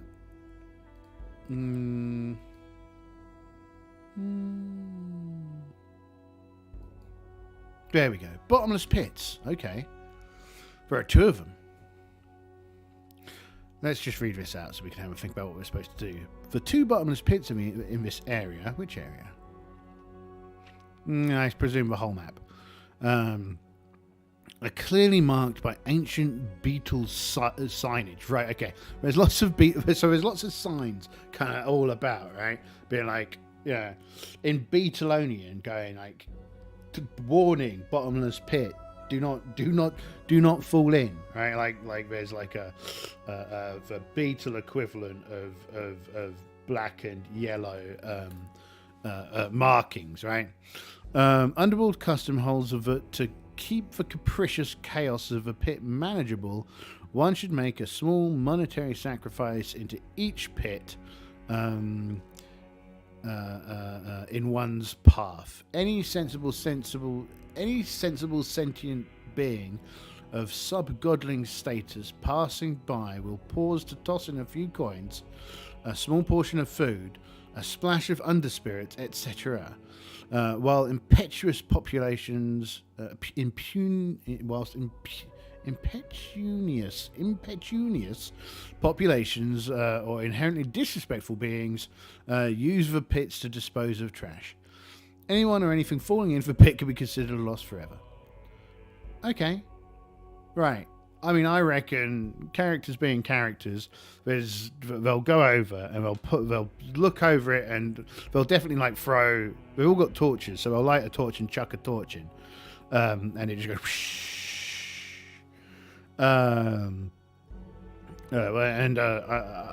Ascalanius is pretty. They're pretty clever. but also kind of oldie-fashioned, I suppose. Solanius will just chip in a coin, because that's what you do with wells, right? You throw coins in them. But otherwise, it just kind of echoes down, and they're like, well, that's a thing. Should we do it one of these? Hold on. We've not pulled this out for a while.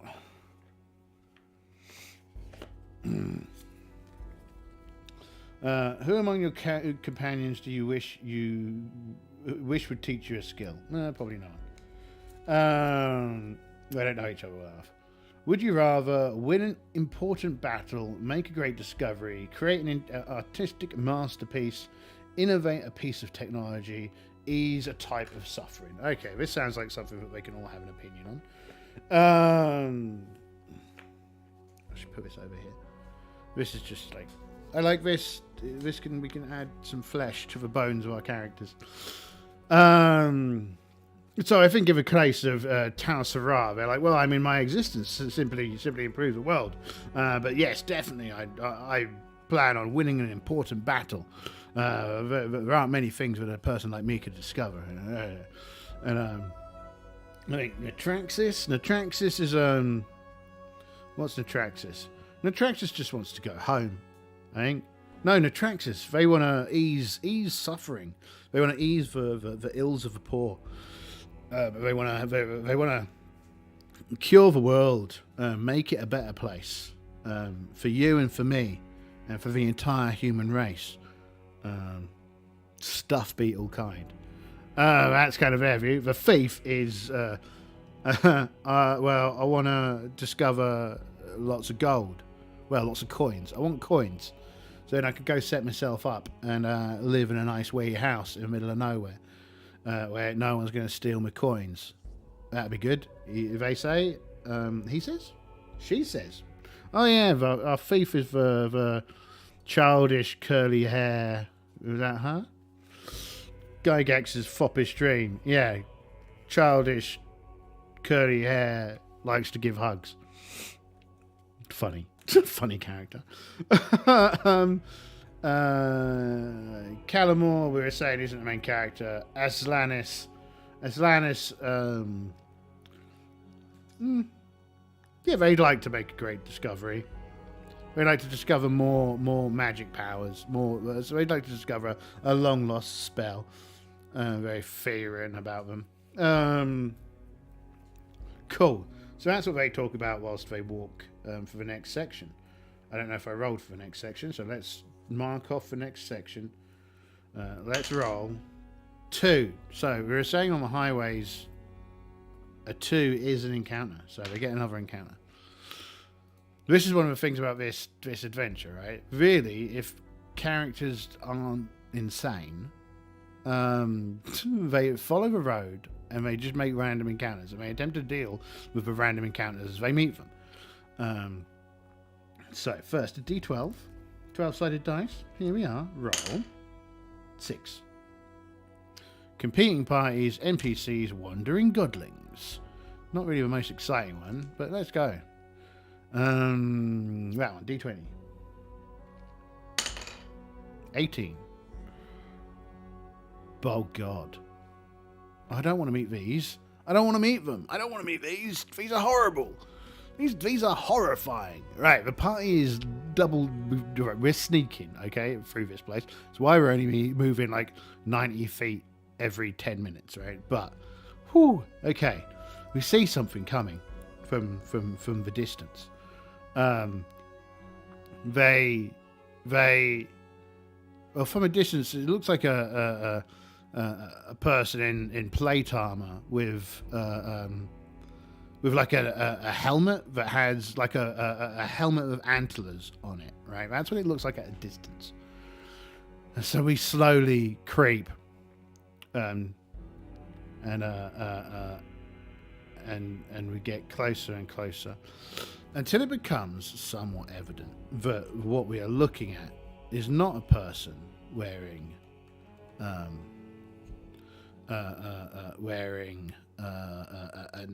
helmet with antlers in it.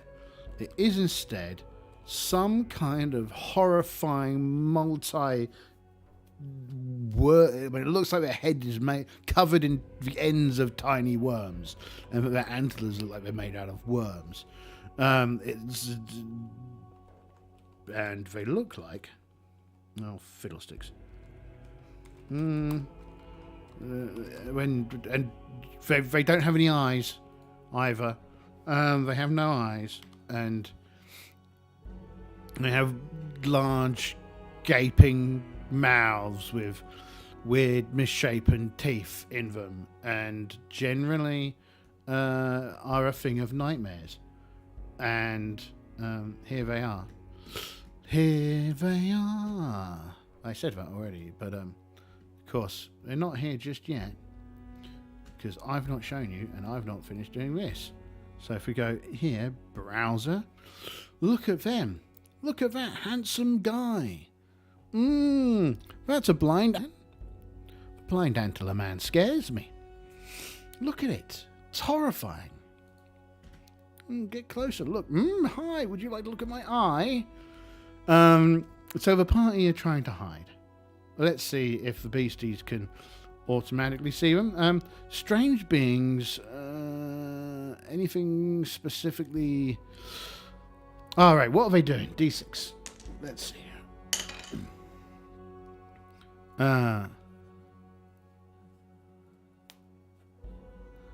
Okay. They're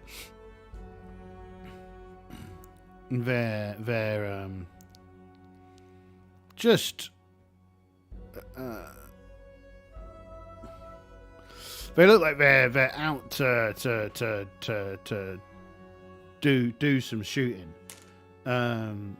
Let's roll for the party.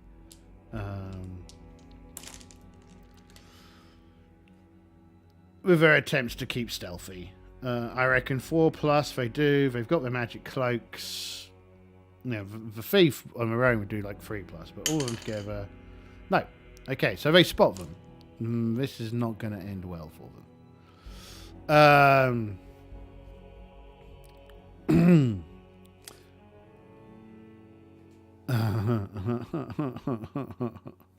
Right. They point their little googly eye in the direction of the party while scanning along, and it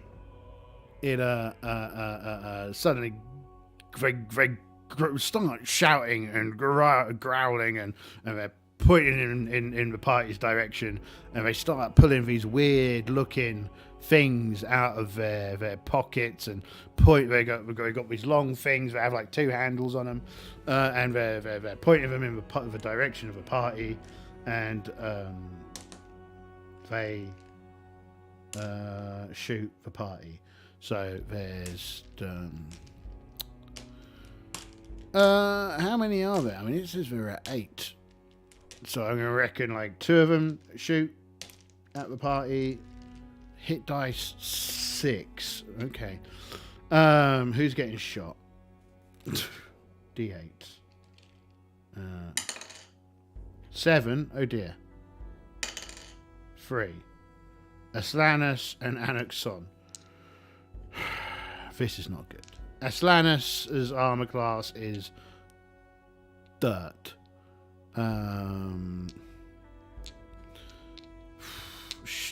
Probably not going to get back to write their book, that's for sure.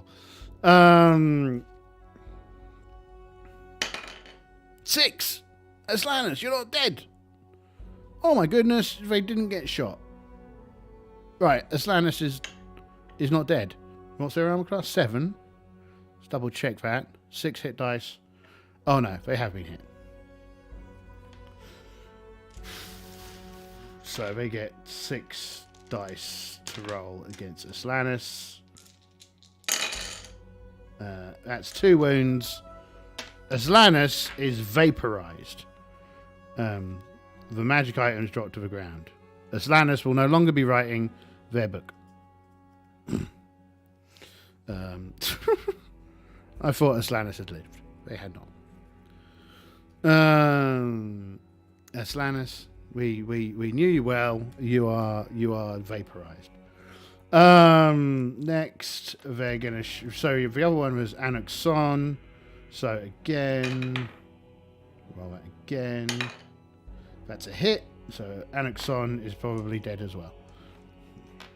Like the two characters that you didn't want to get killed. Anaxon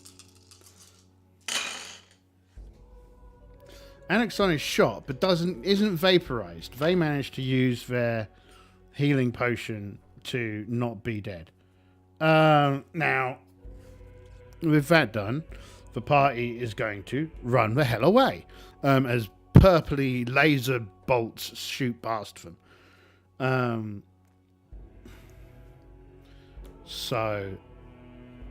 Yeah. After repeated unpleasant encounters with the human species, instantly hostile, but will not pursue fleeing parties. So I read that as like they shoot them, but we've run away, and they won't continue shooting as they run off.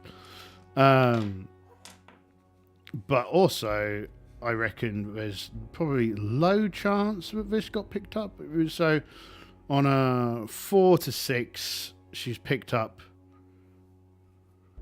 Yeah. Sukanim has picked up the bag.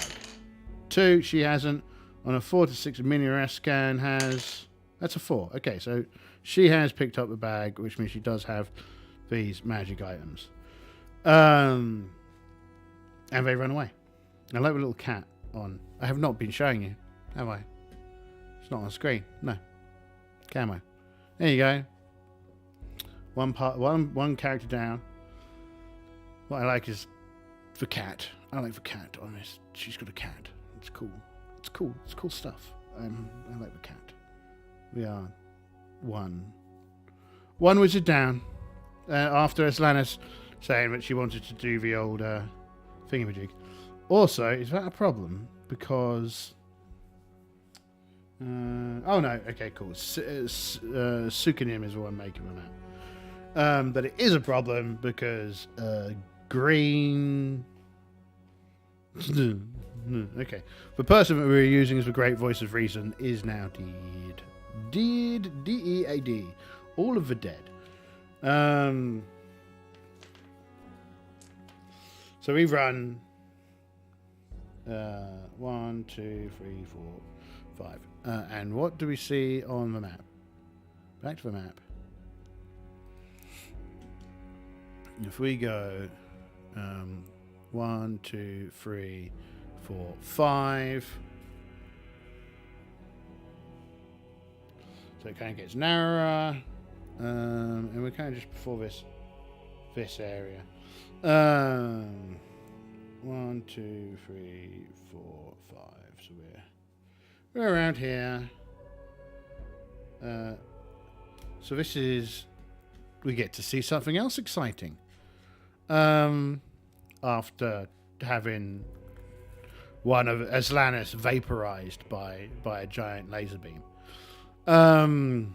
We'll miss you, Aslanus. We're gonna have to make someone else as interesting and exciting as you. Freebie. The area is defaced by multiple scorch marks on the walls and floors, and a large 20-foot diameter, roughly circular stain that used to be a huge black pudding. The unique stench of the incinerated black pudding hangs heavy in the air, like burnt rubber and strong runny cheese. Small sticky blotches of black goo still retain the acidic properties of a late monster. As an investigating character will learn by touching them. Or probing objects, or probing with objects, wood being dissolved immediately. Investigating the scorch marks will in no way reveal their origins. Well, that's quite the event. It's clearly the party's a bit kind of flabbergasted at the moment. I reckon we're going to give Sukanim the magic missile gun. And yeah. So this is 3B. Roughly. And we're going to keep on going. You know, again, continuously, quietly, hoping not to get eaten alive. by monsters. That would have been a 1 if it landed inside the thingamajig. And that would have been a whole event. So we should probably note down somewhere around here.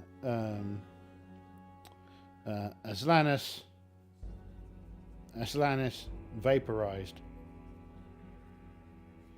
by horrifying blind antler things.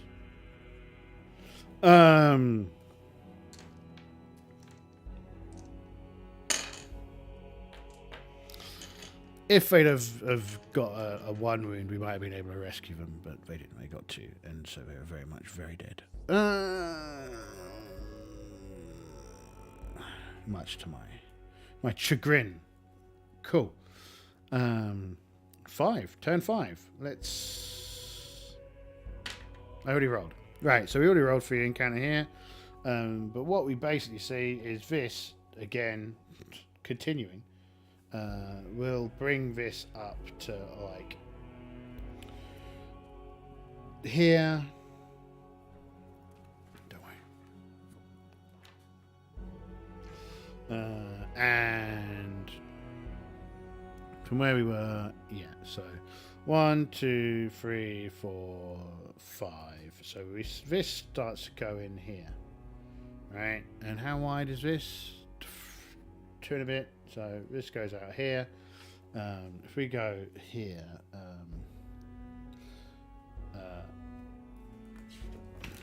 X1, X1, X2, X2, like so. Let's see, does that make sense? There we go.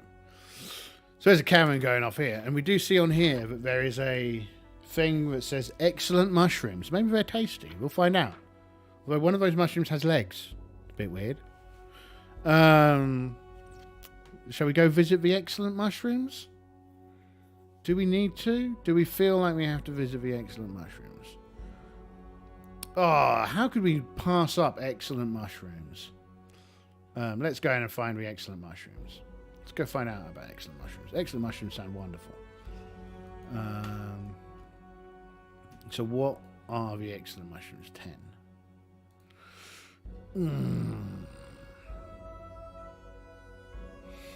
So we head into to this room, which I guess starts us off with another thing. So we're going to roll a random encounter. Nope, we're good. 6, yoink. And we go into this room. What does this room look like?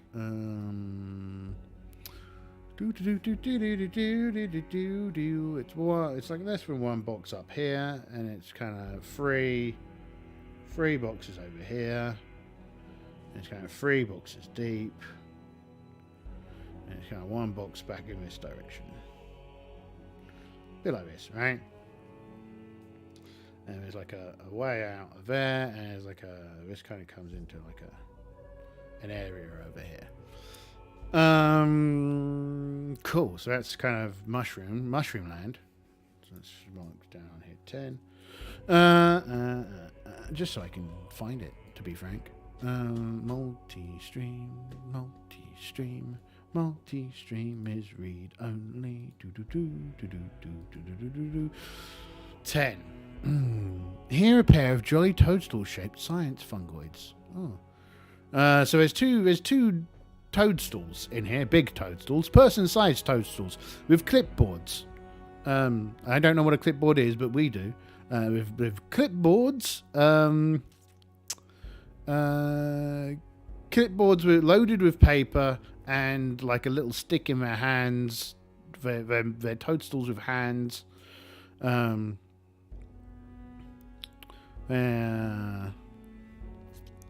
Yeah, they're rambling to each other.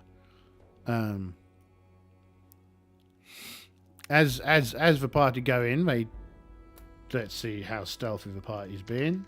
Probably kind of huffing and puffing and out of breath. 4, so they're kind of stealthy. Yeah, but they were listening to him the things rambling. Let's just share. After all the terrifying creatures that we've seen, we can take a little look at these lovely little guys. They're like small toadstooly guys doing stuff with their little what do you call it? Clipboard.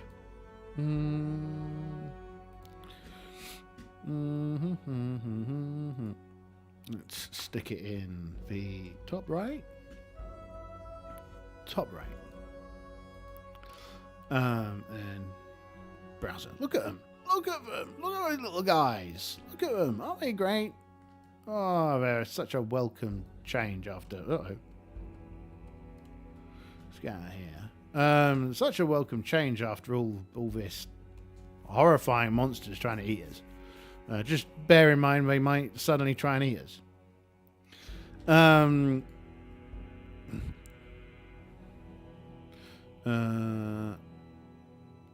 The players are like, well, it does say that they're excellent mushrooms. So let's be like, hello, and the two mushrooms turn to them and ramble in their strange and unusual words, and Telsera is like, I don't know what's going on here. Mushrooms shouldn't talk. Mushrooms don't talk. And Anuxon goes, they look wonderful. Because Anuxon is childish and will go over to them. And they kind of point their things. And she's like, sure, cool, whatever. And they kind of a weird wee cloud of gas goes over her. And she's like, oh, wow. Oh, I can understand what you're saying. And they're like, oh, yes, hello, human. How are you doing? What are you doing down here? We rarely see humans down here. Well, I mean, I say that. Apart from recently, it's like a veritable boom of humans have been appearing. Just a little while ago, there was that very nice man with a magic stick, and before him, and after him, there was a whole group of men. And they didn't talk very much to us, but they had a great time. Made lots of friends. Oh, right, okay. So. The rest of the party go, okay, then we'll get in on this, because we can't rely on Anuxon, because she's going to tell them all kinds of ridiculous things that simply aren't true.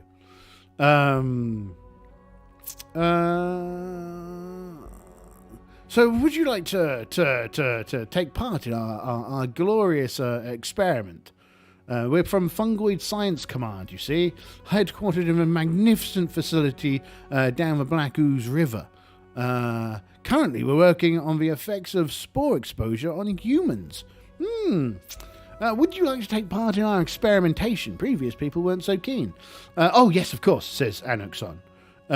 Please, fill me with magical spores. Okay, yes, we have no.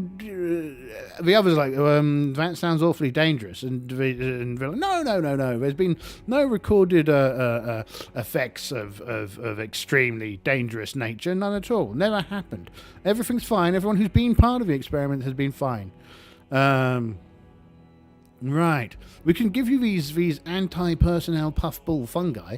They might be useful. And the party go, okay. If the adventurers wish to experiment with other spore effects, they must first sign the waiver. Yes, please sign this waiver and NDA. And the party go, what's a waiver? It means that if something terrible happens, you won't come and sue us. And they're like, what's suing? Ah, yes, humans, very primitive society. Don't worry, just sign the paper. Okay. What's this? That's a pen. Don't worry. It's too advanced for you. Just write. Okay, very good. Very good. Yes, you too. Yes, thank you. And they all kind of put like X in the spot. The science obfuscate and avoid specifics, but veer to sometimes good results, sometimes great. And in our experience, no two results are the same. The fungus folk excitedly monitor events. Events issue peals of delight, high-pitched laughter, make careful study of various outcomes, and record the data on clipboards. Note, under no circumstances will O2 or any other cohort participate in fungoid experiments. Yeah, I forgot they existed, to be frank. They'll also tell us stuff. So, things that we find out. The prince passed through this area several days ago with a party of heavily equipped men, at least one powerful sorcerer. Several of the party members sampled the spores' effects. They had exceptional luck. We can... they tell us if the adventurers can avoid stimulating the fungi, causing them to release clouds, and no other disturbs. Yes, they tell us the safe ways through the fungus garden. We've seen several strange interlopers passing through, determined by... okay. Yeah. Wow. The fungal garden is truly astonishing, assault of the senses, thick with an amazing array of molds, lichens, and fungi of every size and description, and arranged according to the alien aesthetics and experimental purposes of a science fungoids. Any creature moving through may trigger spore eruptions. Adventurers tempted to try out spore effects must jostle the fungi growth, causing a small cloud of spores to fill the air in a 10-foot cube. Have the players roll a d6, adding any bonus for Constitution for the effects. Okay. Hell.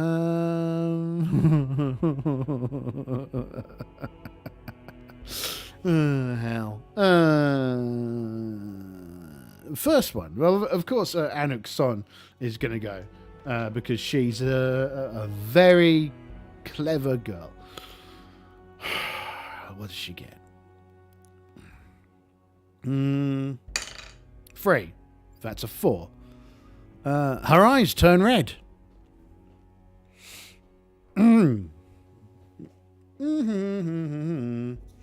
Notes. Eyes turn red. Heat vision. Heat vision. Once per day. Once per day does one wound starts fire heat objects. So I guess the heat vision is permanent. I'd kind of they can see. No, this is just they can shoot heat, right? Heat vision. 1 attack per day. Because cold vision would be the same as heat vision, right? So they do that. And all the rest of them go, I don't know if this is a great idea. And I go on, come on, it'll be fine. So Idiot Boy will go next. 6. Has he got a Constitution bonus? No. So 6 eyes turn golden. Wow. Okay, that's amazing. They have gold eyes.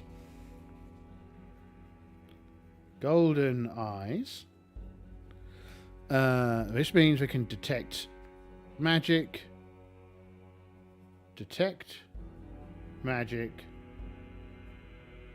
and evil at will. At will. That's impressive. That there is an ability. Okay. So Sunix La is going to give it a go. 4. Sinexlar doesn't have a Constitution mod, so they get red eyes. Heat vision. So I also think that, well, no, I think both heat and should give you thermal vision, right? I think so. Red eyes, heat vision, and they can do the Cyclops thing. Okay, so they've rolled. Okay. Oh, G Don Minixlar is going to be like, oh, this is great. So 2, grow beetle wings on back. They can no longer wear armor. Ace. Wow. Okay, that's amazing. So their armor, they can't wear their armor, but they have a natural AC of 5 now, which is an AC of 4 because they've got a Dex bonus. Wow. Okay. And more importantly, they can fly. Beetle wings. Beetle wings and carapace. Can fly. There you go. So this is where this game really, this adventure really reminds me of Dungeon Crawl Classic or Mutant Crawl Classic, right? Because there's just so many remarkably ridiculous things that can happen, and powers that exist and stuff. So it's very funny. Who we got left? Natraxis. Natraxis is going to give it a go. 4. They got a Constitution modifier? Nope. So Natraxis is a 4. That's heat vision, right? Heat vision. Yeah, heat vision.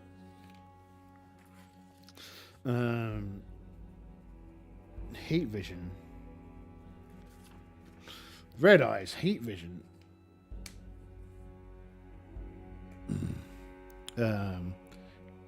They're all very confident now. Kalalmor. Oh no, they've got a Constitution of 15, so they get +1.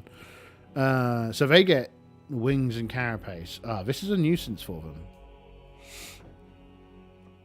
them. So their armor class, they can't wear armor anymore.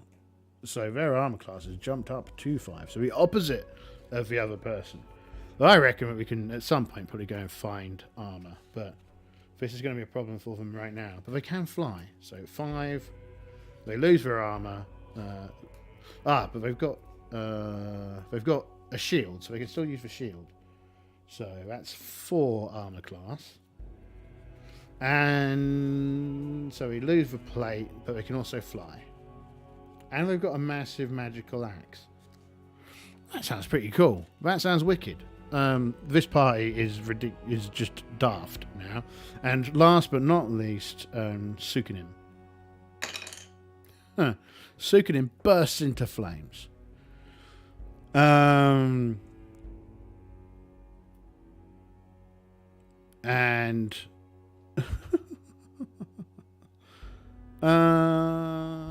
so she bursts into flames. I think her stuff is fine. I'm not horrifying. Oh, fiddlesticks. I've been doing this wrong. Oh no. Okay, hold on. Right. Adding advanced tempted. So have a player roll a d6, adding any bonuses for Constitution. 1 to 3, roll on the Spore effect table. 4 to 6, roll on the Bane table. Fiddlesticks. Oh well.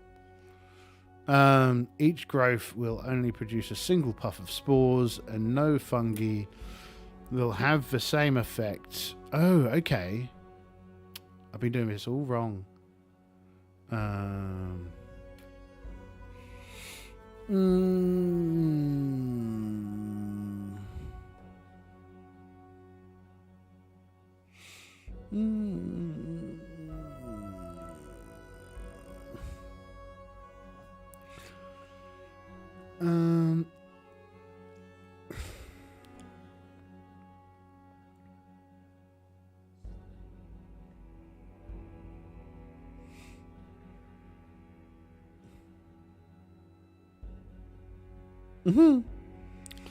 They might not have used. They might not have done it all if that was a adventure attempted to try it with spores. Must jostle a fungal growth. Table 4 through 6.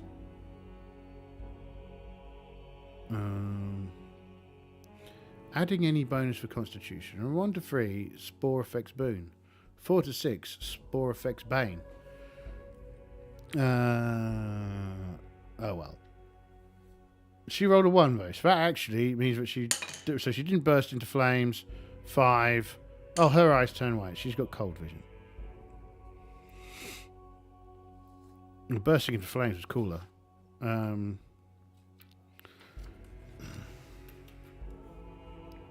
So she's got cold vision.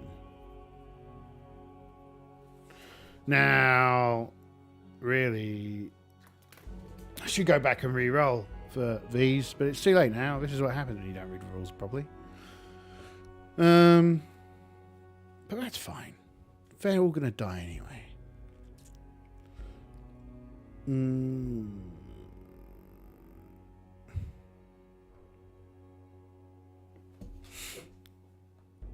Oh yeah, probably a whole bunch of them would have died horribly if I'd have done that properly. So, 6 of one, half dozen of the other. You know how much I hate re-rolling characters halfway through combat. So, next. I reckon that takes several turns. I'm going to give them like a whole... That's probably like a whole thing that went on there. So, they had to do the 6th, which was a rest.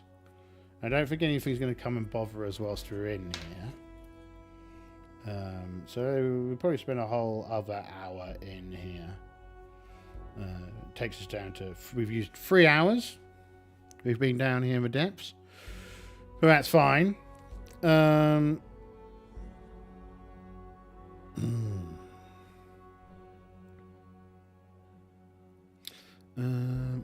cool. Top bananas. Let's get some water. 1 second.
Okay, cool. We're back.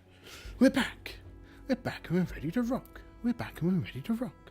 We're back. We're back. We're back. The next thing on here says flies. I don't know what these flies are, but I don't want to meet them. Flies down here sound like they'll be horrible. But let's find out. Let's find out how horrible.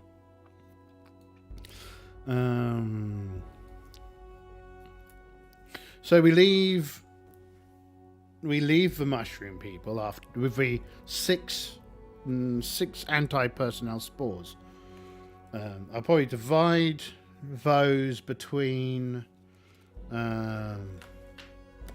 Is this for dry erase? That's dry erase. I want wet erase. Where did I put them? There we are. Come here. Come to me. Come to Butthead.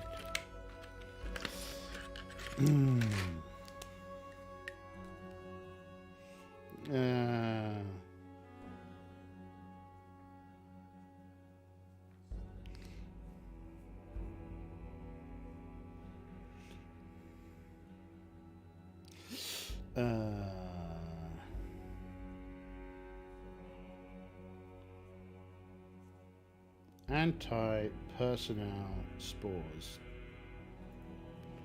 1, 2. 1 for them. Anti-personnel spores. Try not to make it look like sperm entering an egg. That's the objective. And AP, anti-personnel spores. It's okay. It's a sun.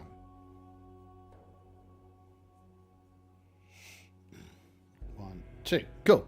Anti-personnel spores. We have anti-personnel spores from the magical mushrooms, the science mushrooms, and there we go. Nothing is going wrong. Everything is fine. Let's continue down this here path. Illuminated by beautiful blue light. So we're leaving the fungoid mushrooms behind. We need to roll for encounter. There's an encounter. Oh dear. What's the encounter? We need a D12. We don't need these over here anymore. Go over here. We don't need you either. Get out of my way. D12. 11. Uh-oh. Big numbers sound more scary than small numbers. An 11. Oh god. A wandering horror. Bear in mind, again, we're sneaking. Sneak. 6. Oh god. I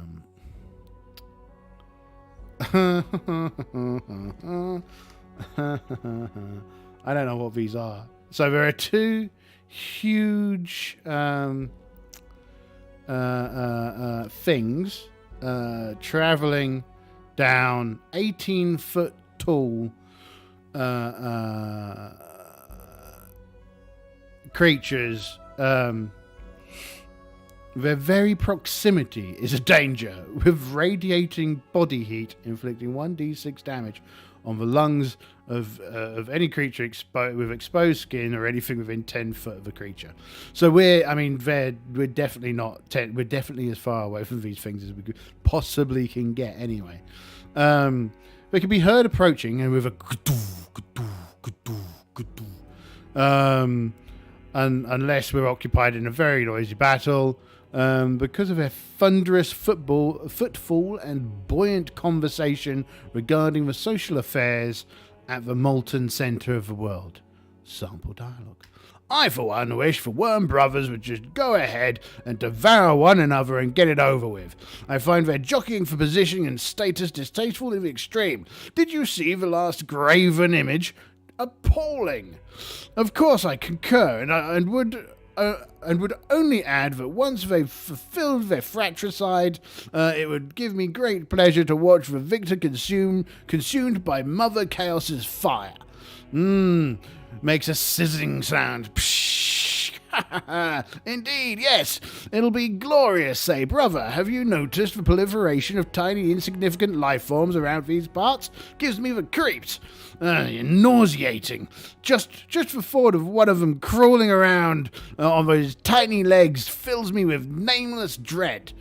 And we continue as they walk by, talking about their disdain for the small life and the conclusion of business.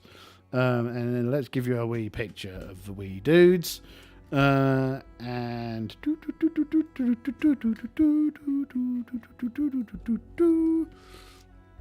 What are their names again? I need to put science mushrooms here. Science fungoids. I think the science fungoids are fun.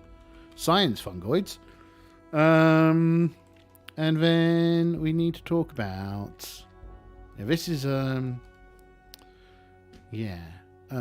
Herc and Kurg. Magma men. Save. Here are the pictures of the magma men. Monsters, magma men. Ooh, look at them. I mean, you can't because I've not shown you yet. Bottom, big picture. Yeah, show them the big picture. So there they are. The magma men. And they kind of stride past, more or less ignoring our entire existence. Because why would they be interested in small, pitiful humanoids? And we have no interest in getting engaged with people made out of magma. Because that would be bad for our health. Now, if Aslanus was still alive, I'm sure they'd find the entire encounter fascinating and would write something in their journal. Unfortunately, that's not going to happen because they're already dead. Whereas kind of like a path off of here... Sorry, let's bring this up there. Path off of there. We continue this way for another 5 boxes. 1, 2, 3, 4, 5. Yeah, like so. Bringing us out here. And of course we can see another 120 foot, right? 1, 2, 3, 4... let's go back to a picture of a map. 1, 2, 3, 4. 1, 2, 3, 4, 5. 1, 2, 3, 4, 5, 6. We can see 1, 2, 3, 4, 5. 1, 2, 3, 4, 5. You can see it start to open out up there. Detritus fungal blooms. We've learned all we need to know about fungal blooms. We don't want to have anything to do with them. Let's mark off a turn of walking. And let's roll for the next turn. Nothing. Good. No other encounter. And let's check here. Back up to room 3. No. Those are magical events.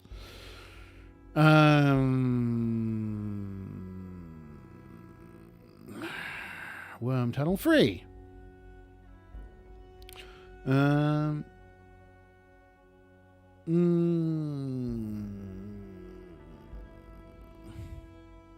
Okay, so we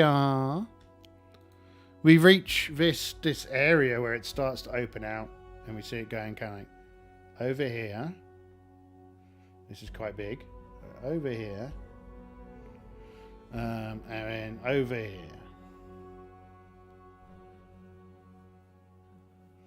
All right, and we're here. What's that? Graven image. Can we see the graven? I think we can probably see the graven image. Graven. Oh no, is it Craven? Craven.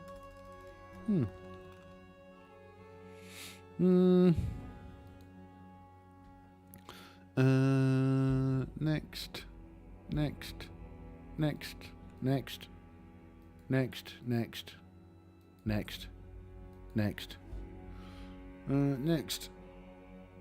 Right. Oh wait, the last graven image. Oh, did you see that last graven image? Appalling. So upon this wall, we can see the graven image that so upset the Herc and Kurg, right? Outrageous, truly outrageous. I doubt that it probably means a huge amount to our folks.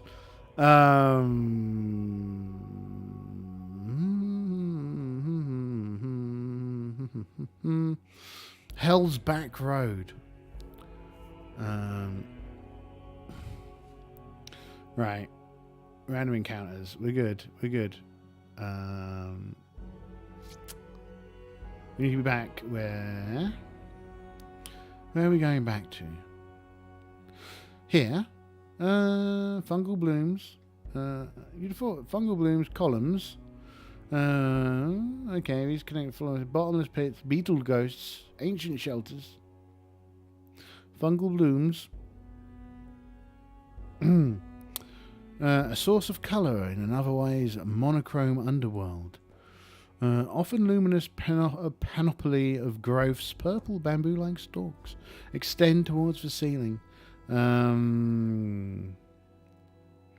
We don't search for fungal blooms. Stuff for fungal blooms.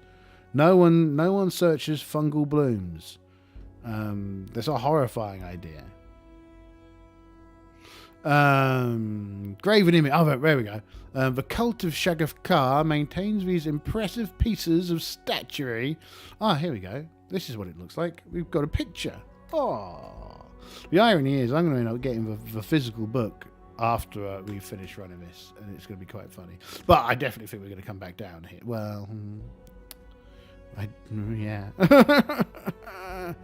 The objective would be to come back down here several times over, because it's oh, that's not a monster, so I should probably shouldn't put it in there. I should probably put it into places and pictures and stuff for people to look at. We'll put it in here. Places and stuff and things for people to look at. Just a graven image. Graven image. Save it. Save it. Pop it out. Click on this.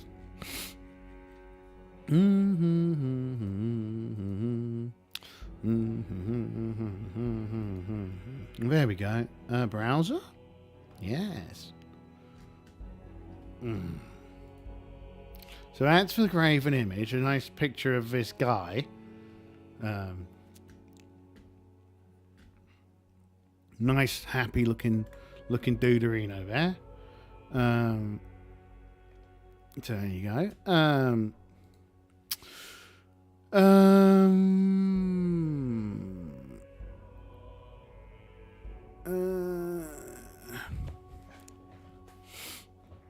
There's a deposit slot in the front of it. I reckon, again, characters just be like, nope. No, we're good.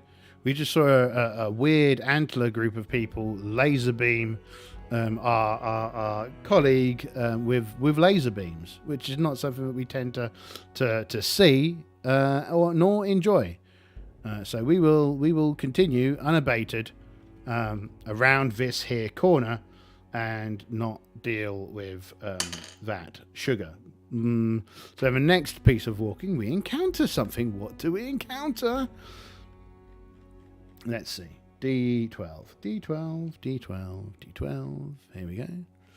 Maybe it'll be that happy-looking guy. 3. Ooh, Underworld Phenomena. 9. Page 21.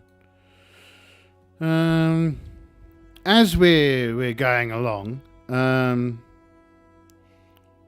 ground is vibrating beneath our feet. We'll continue to walk for a while longer, and the vibrating becomes ever more intense. At the moment's peak, must make a saving roll or helplessly stagger as if on a bridge or Starship Enterprise during the proton torpedo attack. Shields are failing. Okay. I don't really need to roll the saves for that, because they're just like, oh goodness, this is terrible. Apart from the 2 who can fly, who could just fly above it all and not have to worry, because they have wings. So you never know, right? But yeah, the shaking, the wobbling, they're all like, it's terrible. And then it kind of dies away. As an aside, that's a worm tremor. So they continue for another foot. So there, 1, 2, 3, 4, 5. They come here, and this corridor continues. We're kind of like 3 squares in. Oh, lucky! Kind of lucky that it hit when it did, right? Because what we see here is a short bridge going over some kind of some kind of underground badness. It goes down. There's a down around here, and we're again we can still see all these corpses of various creatures that have been eaten alive and zapped and laser beamed and all the rest of it. And what we do see yet again, something terrifying. 3C. What's 3C? We ask ourselves. What are we about to encounter? Oh my god. So we look around the corner as we're sneaking after this problem, and we see what I can only describe as kind of like a largish lizard stood on its hind legs with a like fish-like tail, and a massive eye for a head. Well, for a face, I should say. And it's looking around. And let's get you a picture of that so you can fully visualize it, not just off of my lame-o description, man. Let's take a look at this. Let me just write what it's called. And then we can save. And we can share. Oh, share. Yes. In here, put it into there. And then click on this. And yes, we'll put it into the big picture again. And take a look at that bad dude. Look at it. It's just stood there looking around. How tall? I mean, it's very tall. It's almost touching the ceiling with its weird eye, face, head thing. Luckily, it doesn't seem to have a mouth, which hopefully bodes well for our party. Because a lack of mouth means the lack of being eaten, I hope. That's a theory that I have. Even better, I've given you all that. But it appears to have been laser beamed by some kind of massive laser cannon, I think. Here lies the broken body of a Tyrannocyclops, a unique horror of the Underworld. This strange being once stood 15 feet tall, an albino bipedal sauropod, so named for the head, which is taken up entirely by a single colossal red eye, still dimly luminous and deaf. Null rod wounds, which is the device that we're looking for, can be seen all across its vast body. Fist-sized shapes move subtly beneath the creature's lumpy flesh. No, we're leaving it alone. We don't want to touch anything that has weird things moving underneath its skin. That's not what we do here. We are not touching that at all in any way. The party is like, no, we've already seen someone get laser beamed to death. We're not doing this. We are carrying on, ignoring this giant beastie with its magical eye and just moving on. That's what we're doing. That's what we do here. When we see beasties, we move on. Why? Because we're a level 1 party and this place is full of death and extermination. So we're going to carry on going down. We're going to go over the bridge and it's going to be fine. And this pathway down here, we're going to ignore it unless we roll a 1 and we've decided to sacrifice our lives. We rolled a 1. We're going to have a look down there. Only one turn down there. We're not going to look down there for very long. Clearly, old Telsaria has G'd them all up and they've all forgotten just how deadly this place is. And we're going to start going down here, down this wee pathway. So another turn gets from here, roll to an encounter. They don't encounter anything, and we mark off our turn up here, and we start heading down here. And this kind of goes down. Goes down and it kind of goes over in this direction, and the blue luminous lights of the wall and the weird fungus kind of are everywhere, and we see that this carries on down right now. As soon as we're down under here, we don't need to roll every turn. So we don't roll this turn. But I think it's 50-50. Does the party carry on down this side track or do they go back? So 4 to 6 they carry on. 1 to 3 they go back. 4 to 6 they carry on. They're bolshy. They think this is fine. 1, 2, 3, 4, 5, and this carries on. How far does this go? So we're going down, deep down. We're going down. I need the map. Right. So 1, 2, 3, 4, 5 puts us about there. Well, they've come this far. If they've come this far, they're going to carry on, right? And so we get here, and there's like a large room, and I don't know if I'm going to end up have to draw, because we might just run right back, because we shouldn't be here. It's dangerous down here, right? So if we go, just do this, right? Like so. We come in through here. Let's describe what on earth is going on in this room. I can see the picture of what's on the map. What have we got? What have we got? Come on. Room 12. I've gone past you. Go back up. Room 12. Okay, I'm just going to tell you what this area is called. No, I'll tell you what it is afterwards.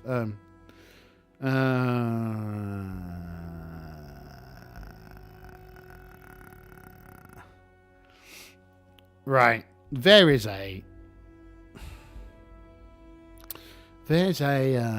floating flying saucer, for what one would describe as a flying saucer, floating 10 foot off the ground.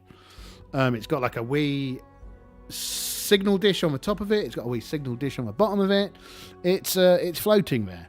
Now, kind of, there's like a ring around it that you can see, and on that ring there are kind of like scorched corpses of various bugs and beetles and other kind of random life form, kind of forming like a circle around it. Now, again, 2 of my characters are really not very clever. And so they're going to start heading towards the thing.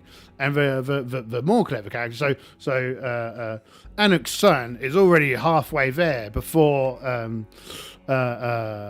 which of our folks have got half before Minras Khan leaps on top of them and wrestles them to the ground. And goes, can't you see? There's this ring of exterminated creatures around it. Clearly, we don't go any closer. And she's like, what do you mean? And she's like, it's clearly doing something that kills them. Maybe it's like a magical field of energy, or I don't know what it does. But let's not get any closer to whatever on earth that metal, shiny, spinny, floating thing is. It's a ridiculous idea. I don't know what's going on. Let's get out of here. Let's book. This is not a place for us to be.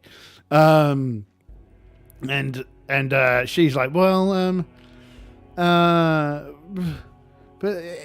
look at it. Maybe it's worth money. No, it's not worth money. We're getting out of here, right? And there's 3 pathways off, but they're not going to adventure anymore down any of these pathways. Now, there is a way to gain control, get access to this, but it's not here. But yeah, any character who manages to get past the defense finds the ship proof against entry. Hatches sealed, impervious to anything short of a ray gun, fire, or disintegrate spell. We have neither of those. But also, yeah, by and large, yes. We're just thinly visible distortion beneath the thing. So we're going to go back. Right, that was all very exciting, but we can go back at like twice speed, so we can get back to here in a turn. Then it's rest turn. We roll for encounter. 6, no encounter. Next turn, back on the road.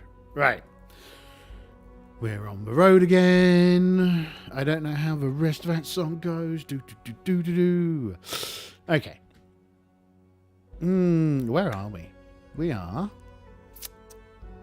Yeah, we're going across this bridge. We've gone across the bridge. Oh, there's another graven image. So there's another one of those big statue things, just opposite this hole that we've been down.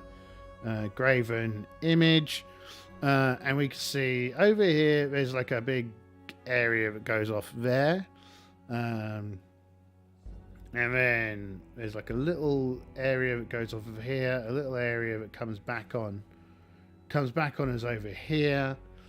This carries on like that. So that's what we could see. So we carry on down. 1, 2, 3, 4, 5. Was that a roll for this turn? No, it wasn't. Okay. Turn, encounter. No, 1 or 2s are encounters on the highway. I almost forgot. D12. What on earth do we encounter? What randomness attempts to eat us now? I could really do with like 2 copies of this book. If I just printed out the room descriptions, I would not need to go back and forth anywhere near as much as I do. 10. Wandering horrors. 12.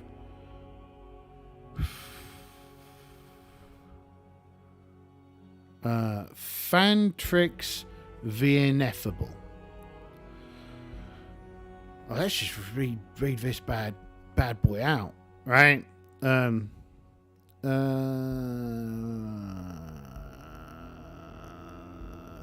If encountered, Fantrix appears as a writhing ball of snakes suspended 6 feet in the air, exuding an eerie yellow luminescence and addressing all that moves with a booming basso voice. She demands praise, worship, and unquestioning obedience from all she encounters and will settle at nothing less. Only by speedy retreat can characters hope to avoid either her service or her wrath. This is actually possibly the greatest moment to encounter such a horrifying entity. Because they are just near this there's like a wee thing here, and this creature is coming up here, this giant ball of snakes.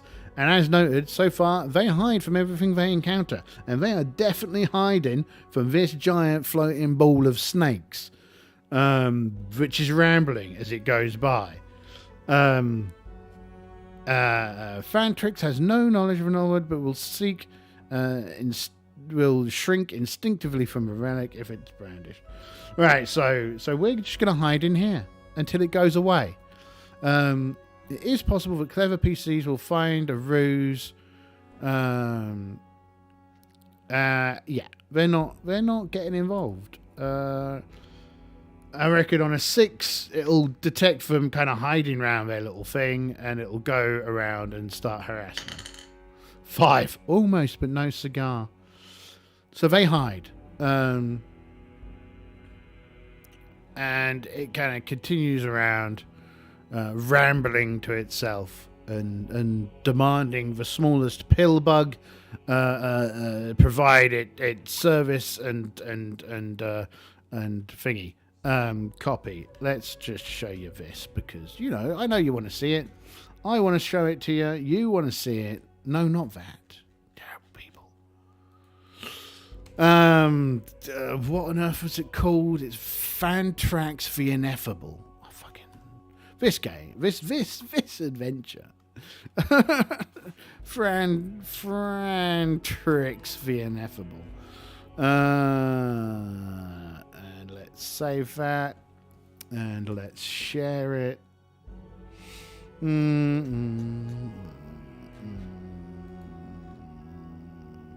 Fit into... Let's just get you fit in. Well, what do you think it's going to look like? Well, it's going to look like this. Look at that. That's just floating there. Hovering along, being weird and horrifying. And the characters are like, this is... can we just go back to prison? I like prison. Anaxon is like can we just go talk to it? Maybe it's got something really cool to say. Bearing in mind her personality, she is a bit of an idiot.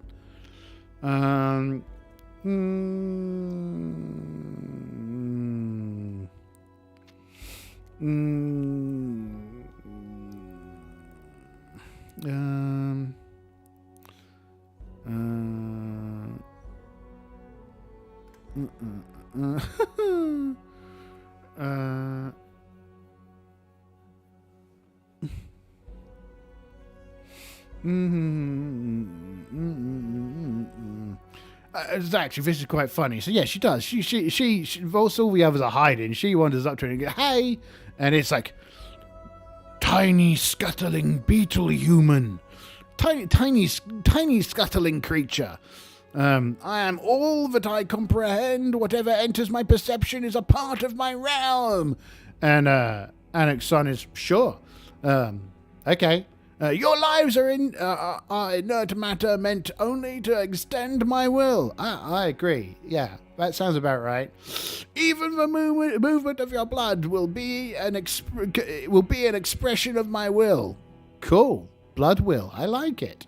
The worm's presence is an insult to my will. I will be all. I agree. Okay. You there, yes? You will go to Shagat Kar's realm and identify it for me. Okay, she says. Good. You're get on your knees. Okay. And she gets down on her knees. This is very good. I am pleased by your willing dedication to service. Yeah, no problem. I enjoy this kind of thing. Good. I'm always looking for a good person to follow. What are we going to do? Once you arrive at Shagat Kar's realm, declare that I will arrive and exterminate him. Okay, I'll do that for you. Yes, I will exterminate the Worm Sultan. I can feel his weakness, and I will make sure that he is exterminated. Cool. I like that idea. That sounds like progress. It will be progress. Wonderful. Minion, go forth and identify them. Yes, I will. And she kind of stands up and wanders back to the group.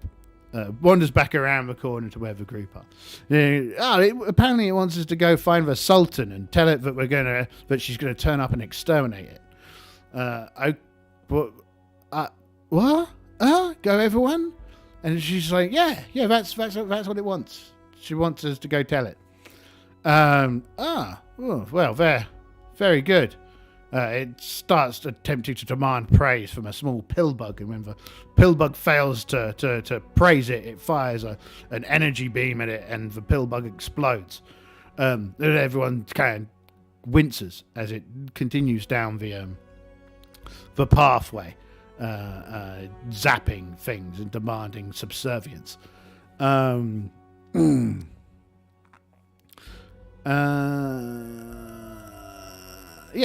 if the adventurers find themselves in her service, willfully or by other means, she will command them to locate the realm of Shagat Kar, and will attend to other business and return to a place of meeting with precise directions.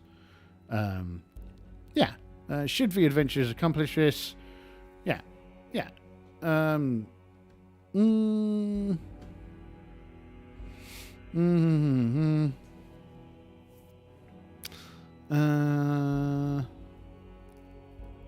Cool. Yeah. So, and she said, yes, come back here once you identify where the location is, and I will set about my business.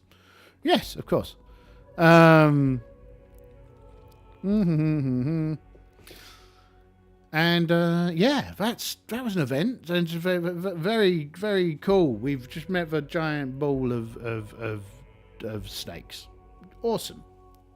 Everyone else is just like looking at her, and she's like, "What? Why wouldn't I talk to it?" And it was, cool. It was big and shiny with snakes, and it was cool.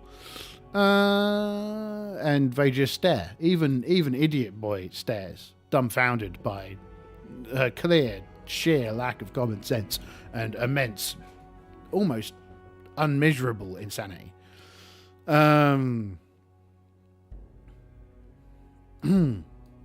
But we continue, and we can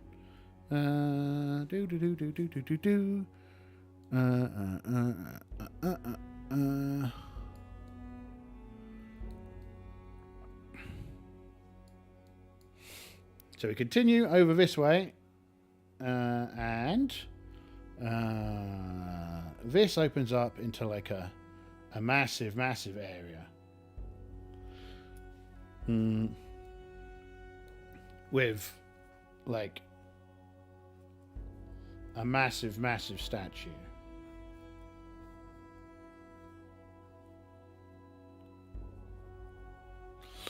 Massive statue.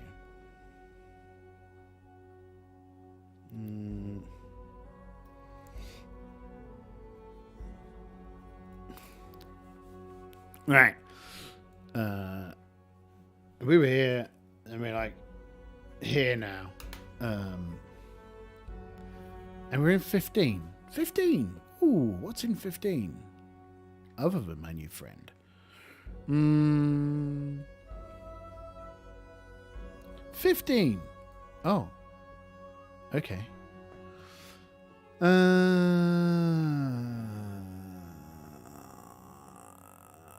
Should any or all of the PCs be captured by the force of Null, they will be taken here for an indefinite detention. Exciting. Exterior. There appears a colossal ceramic statue in the image of Null, approximately 25 feet tall, and a seated human figure with an extensible antenna in place of a head. They look at it and they go, I don't know what that is. And Anuk's son is like, how about we go in? And they're like, how about we don't? I don't think we should go in. And they're like, but we should. It'll be exciting. And they're like, I don't think it will be exciting. I think it'll be horrifying. Everything around here is horrifying. You've no sense of adventure. And they're like, I can do without adventure in my life now. I just want to get out of this underground. But as we all know, they are all kind of, into the adventuring share. But they are also all trying to stay alive, and they're all also fully aware that they shouldn't be here. So if you look at this, is the what they see. So there's a wee door thing. On a 1, they're going to investigate. 5, they're not going to investigate. They're like, this looks like something that we don't want to be involved with. And she's like, oh, but it looks so interesting. And they're like, I don't care. We're not doing it. We're not going down there. We've already diverted enough. There's a giant spinning thing down in that other way. We don't want anything to do with it. This is a ridiculous idea. This is a ridiculous place. We're going to get the hell out of here as quickly as possible and not get eaten alive. That's the plan. And we've done pretty well so far. We've still got 7 people. We're doing really well to not get eaten. Actual players, I'm pretty sure, would have gone all over the place and would be super dead by now. Super dead. They're not going in. Right. Exterior, free.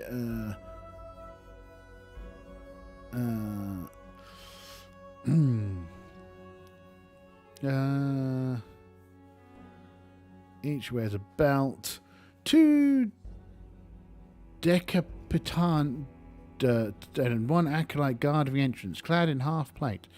Each wears a distress switch built into the buckle. If activated, this device. If forewarned of danger by any of these agents, the field of force will already be in place. So we will entry stairs, double visible celebrants. Are there any celebrants too? No, there's no one outside, and we're just going to avoid it. We're going to ignore it. It doesn't matter. We don't need to go in there Going in there seems like a bad idea. I mean, it looks really cool in there. We'll come back later and when we're not level 1.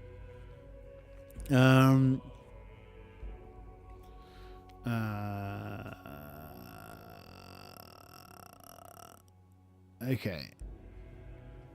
So we're not doing it. We're not going in there. It's a ridiculous idea. So we just kind of sneak past, continue sneaking along this here wall even. Any encounters? 2? Yes, there's an encounter. So a D12. Also bearing in mind there's that bit before us. So maybe whatever it is. Oh my god, what on earth is that? I don't want to know. Right, random encounters. Here we go. D12. Come back here. 1. Underworld phenomena. 12. Blinding illumination. That sounds like a strobing light that seems to emanate from the miasmic underworld atmosphere. Instantly blinds any failing a saving roll for a period of 1d4 turns. With the usual consequences. Well, I mean, not being able to attack is generally the consequence of not being able to see for a character that isn't used to it. So 15's plus to not be blind. Blind. Not blind. Blind. Blind. Blind. Blind. Blind. All of them except for them are blind. So what we're going to do is he's going to lead them back to into the place where they hid from the beastie, right? Well, where most of them, apart from what's her name, hid from the beastie. So they're going to come back here and hide in here. And, well, given they all got blind, I reckon at least one of them's going to roll a 4. 2, 4. Well, one of them got a 4, so we're going to have to wait for 4 turns.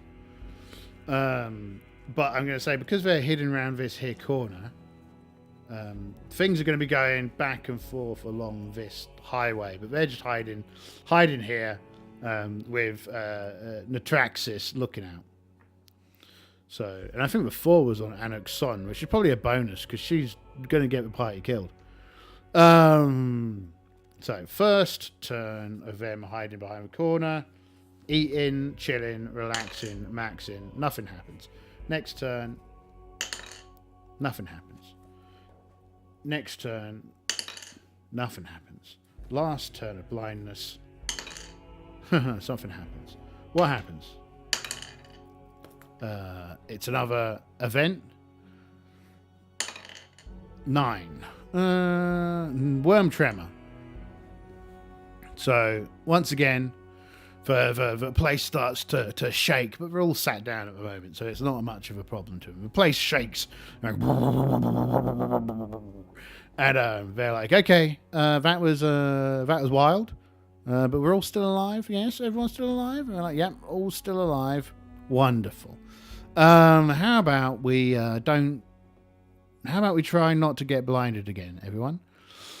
Goes Sukanim, and Tal Sarah goes, well, I mean, you can't help but get blinded by a place like this. Yeah, but we can still try not to be, can't we? Well, I mean, how are we supposed to do that? Shut up, Tal Sarah. Just do what we tell you.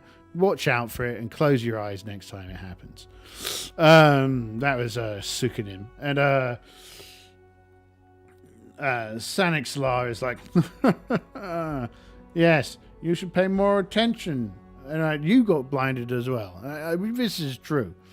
So we can quickly get back to this door, I reckon, and try and open it. So we've got to roll for this turn. 4, nothing happens. Good. Right. So now we're trying to like Shaggoth Car's back door. Maybe. Oh, wait, we've also gone through another bunch of zappity zap, haven't we? Where are we? 3D. Oh, I should probably have done that already. Oops. 3D. What did we see at 3D? 3D. Defeated soldiers. Here fell the local captain's expedition. Just hours ago, some 24 corpses, armed and armoured as hirelings, litter the area. Their bodies almost entirely intact, but for the mournful facial contortions streamed and with dried tears of blood, 4 giant pill bugs in the midst of the festering bodies defensively attack anything entering the area, but will not pursue foes who retreat. The captain's half-naked body lies stripped of his magic hauberk and battle axe by opportunistic travellers. We already know what this party does whenever they see anything violent. They just ignore it and keep on going. And that's what we did when we saw all these dead bodies. We were like, that looks like a number of dead people. Let's not do that. And that was just before we got to the giant whatchamacallit. So yeah.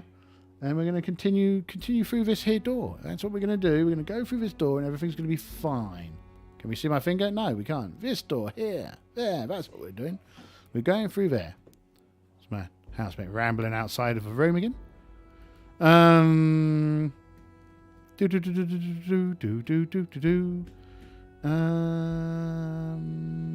Yeah, let's open the door. We need room 13. Come to me. I think it's room 13. For goodness sakes. My memory. 16. Right. 16. 16. 16. 16. 16. 16. 16. Wait, that's not 16. This is 16. 16A. Sealed door.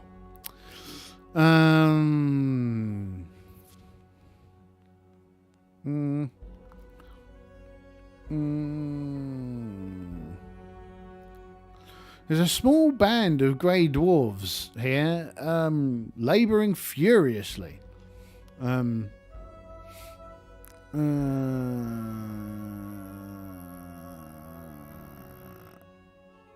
Okay. The dwarves are ninja-clad, filthy white beards protruding from beneath their masks, maintaining lookout 60 foot on either side of a door. And will scramble to concealment among the debris. They will defend the secrecy of their mission with their lives. Okay. What are we going to do about this? I don't know.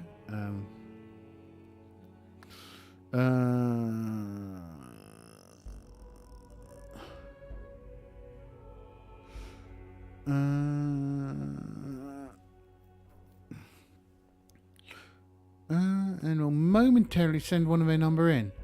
The dwarves, ninja clad. Well, let's just sit back and watch them. That's what we're going to do. We're going to keep hidden.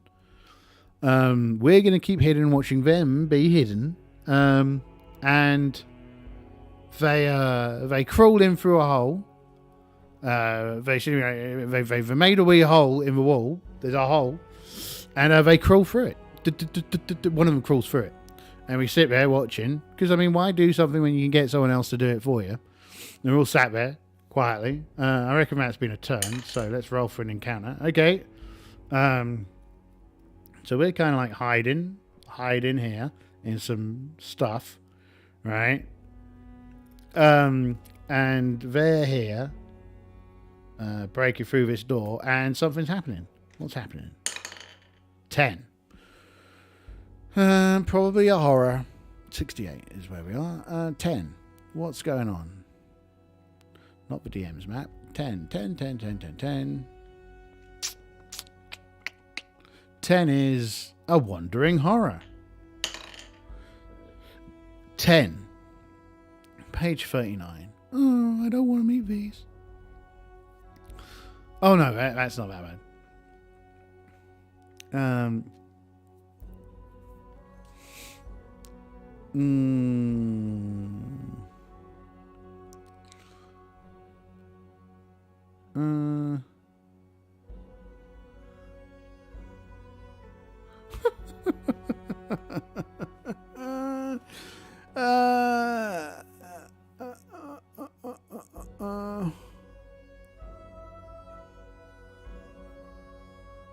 right? These huge birds, right?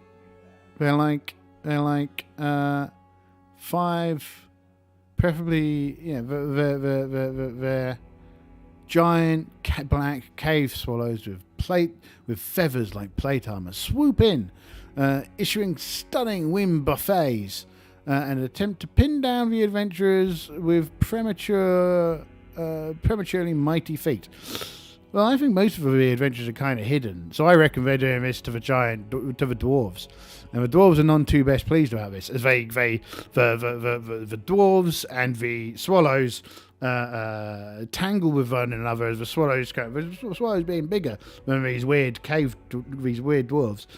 So they kind of pin them down and start taking the ropes off of them. Some of the swallows get slashed open and die miserably, but a few swallows manage to escape, carrying rope off with them. These 50-foot bundles of rope, and they look kind of happy as they fly off with their rope. And kind of head off, and the dwarves are like, blasted rope thieves, damn you, cave swallows, and the folks are like, quick, back to it. I mean, there's suddenly a huge explosion as the door explodes, and the cave, quick, go in, and the ninja-clad dwarves rush into the wreckage of the blown door. And the party's going to wait another turn. In their little hiding spot. What happens? Nothing. Oh, 2. Something does happen. D12. It's a 6. Oh, competing party. Another one. Well, we're still hidden, so we're just going to let them go by. We're having nothing to do with these bad guys. So, what is it? 6 is... 6, yeah, competing party. No, it's a D20 for a competing party. 14. Mutineers, page 30.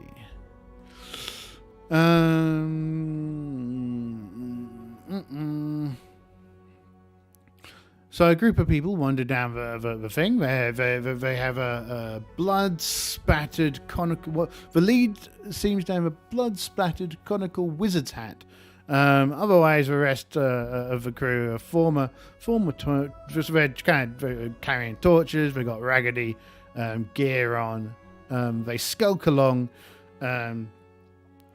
basically hiding along the other side. They're kind of skulking on by. We, at the same time, will also hide and ignore them. And we kind of slowly, they like walk along here, along this way, and we kind of hide and go along this way and go into here after the dwarves have legged it, right? So one more turn. This will be our turn moving. 5. Nothing happens on the turn that we move. Start moving in. So we go into here. How long BV? 16A. 16A. Wow, some of the beasties down here. I can't wait to run this again. 16A. A gathering of Underworld celebrities and a contingent of Shaggot cars, chief underlings crowd this cavern of a marathon fundraising drive, both to celebrate Shaggot Carr's undefeated record against assassination and raise awareness of the dangerous menace of the surface humans. Fair enough. Celebs, semi-important guests, and their entourages deliver monies in what amounts to extortion against future trouble from the Worm Sultan, to receiving offers a corpulent man-worm, some 20 foot long, coiled behind a banquet table. They then take beverages from the trays of robed cult stewards and attempt to mingle until such a time they feel comfortable excusing themselves and slithering back to their realms. The chamber is packed with imposing guests. Oh wait, this is 16B. Bugger. No, this is fine. We ignored 16A because they've all blown it up for us.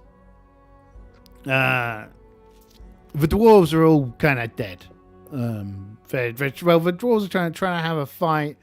This is amazing. The chamber is packed by imposing guests, bodyguards, hangers-on, priests, soldiery, and a few terrifying monsters, more than enough to convince even the most bellicose fighter of the futility of combat here. Only the subtlest of tactics, or perhaps a well-placed bomb, could bring about anything but calamity.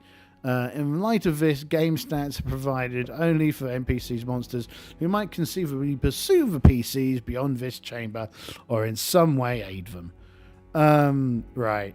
That's hilarious. So, right. So 16, oh right, 16, 16A, 16B. We kind of, yeah. And there's also kind of like a collection of chaos going on, right? Because we've got these dwarves are running through area 16. There's just manic chaos as dwarves are fighting. Some of them are being kind of consumed by monstrous kind of but tentacled beasties, all just like they're just doing. There's like a 15-foot long centipede with a human-like, many tentacled torso stood atop a low dais, a long receiving and well-wisher. Well, the line of well-wishers kind of vaguely annoyed, but not, kind of terribly problemed by them. The players, the characters are just like, this is absolute madness. So here is one of these bad guys. Let's just stick him in here, just so you can truly enjoy the monstrous dudes of dudiness. This is the young, ginormous, monstrous thing.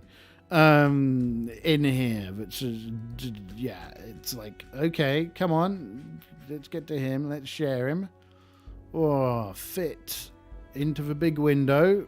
Yeah, you know the score. So this is the dude that's in there, kind of receiving the presents for the celebration of Shaggot Carr's continued existence. And he's like, yes, thank you, yes, provide me with some more. Yes, my father will be very pleased with this.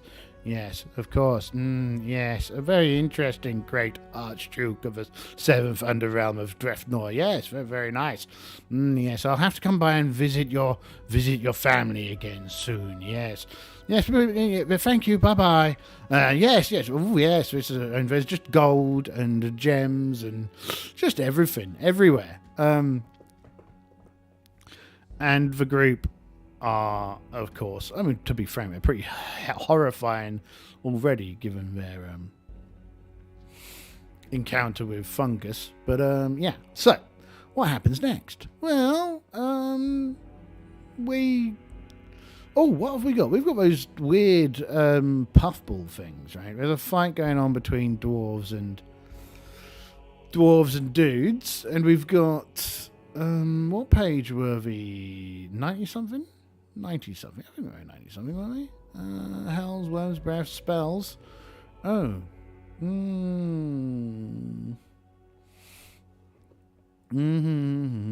What on earth? Zarakanth Industries ZR2 lightning gun. Interesting. Null rod. Monster repellent. Oh, yeah, this will probably be where it is. Where is it? Potions.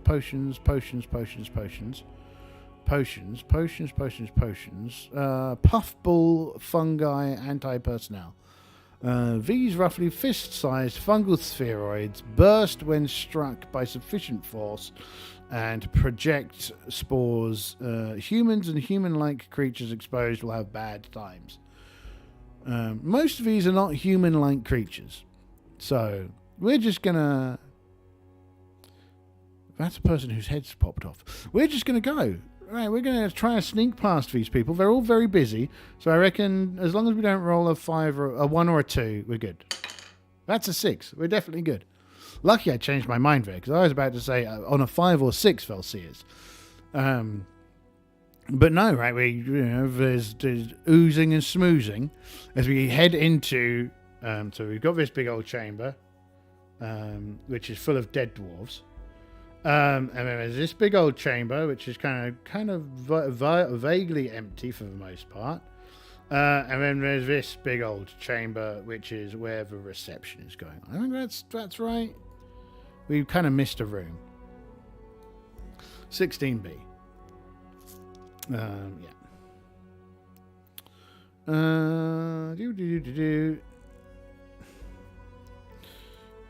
So we go and peer into there, and we come back here and go through here, and we are in like an area overlooking stuff, right? And there's a dude laying on his back, just chilling there. Let's see, what do we see in room 17? This chamber serves as a secret parlor for the Worm Sultan. Yeah, this is 17. Yeah. The entrance available to the adventurers had been almost forgotten, sealed off long ago. The prince, having tortured the door's location out of captured high priests, blasted through the stone barrier, hoping to assassinate the Worm Sultan by surprise. The rubble choking the passageway is all that remains of the barrier. His plan failed utterly, resulting in the deaths of the rest of Iran's party. Yeah,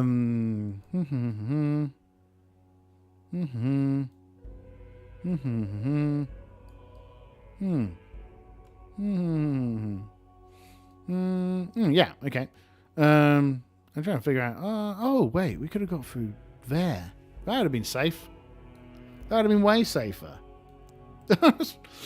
Okay, yeah. That would have been far safer going that way. So, yeah. Whatever. We are where we are. It's plan.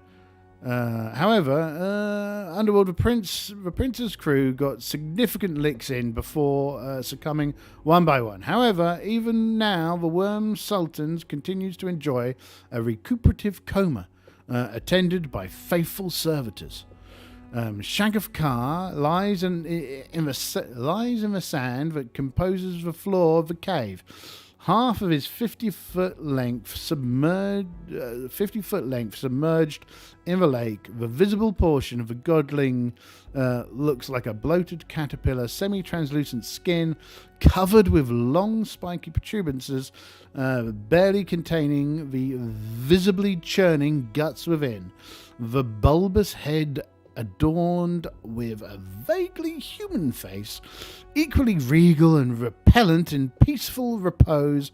Atop and around him, as several worm surgeons attend to the deity's many wounds with enchanted unguents. The sandy beach glitters with gold and jewels, hastily collected offerings from the strange city beneath Shaggoth Kar's lake. Beneath Shaggoth Kar's lake, still being deposited by numerous worm soldiers who disembark from what seemed to be a pair of subaquatic vehicles shaped vaguely like giant black pupae. Because of the mind-bending terror and obvious overwhelming danger of this situation, any hirelings with the adventurers at this point will be on the brink of mutiny. Should the worm soldiers discover the party, they will begin missile attack immediately and attempt to rouse the deity from his slumber, which will be done in 1d6 rounds. Should the PCs decide to make a likely invisible raid on the scattered gold, they can scoop 3d6 times 100 gold pieces in value each round, and the beasties have 2 in 6 chance of noticing them. True, but can we see... We can't see the rod. And that description there didn't mention the rod. We see no rod. Interesting. Okay. we can't see a rod. Now, what I do need to quickly check, just so that we don't spend a million hours already after nearly 4 hours of trying to find this accursed rod. I just want to check something. Null rod, according to null cult lore, this 4-foot black long cylindrical primal order dampening a relic feature. When struck by the rod, chaos tainted because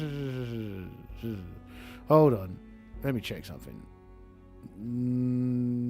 Have you got the null rod, people? The High Priestess's chambers. Where in buggery has the null rod gone? Treasury. Who's got the null rod? Null rod. There's 20 references to it. Of the null rod, I will say only this. Only this flies.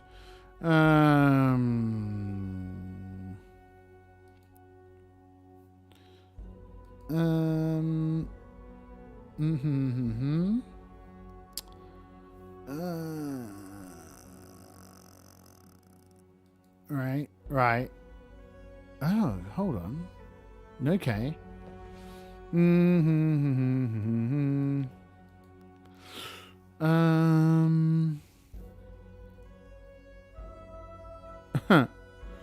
Okay.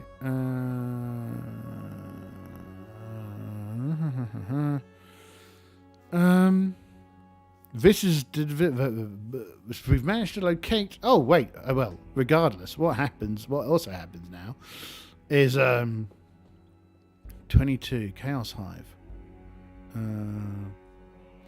Still recently erected the null rod like an obelisk. Still strong. Okay, so that's where it is.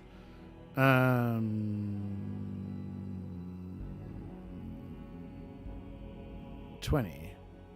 Snow 20.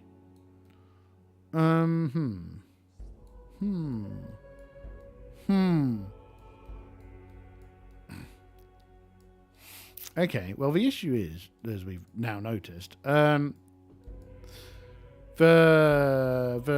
body's not here. Let's look back at a map. We've come through the front door, not the back door. Fiddlesticks. I was not aware that this was going to occur.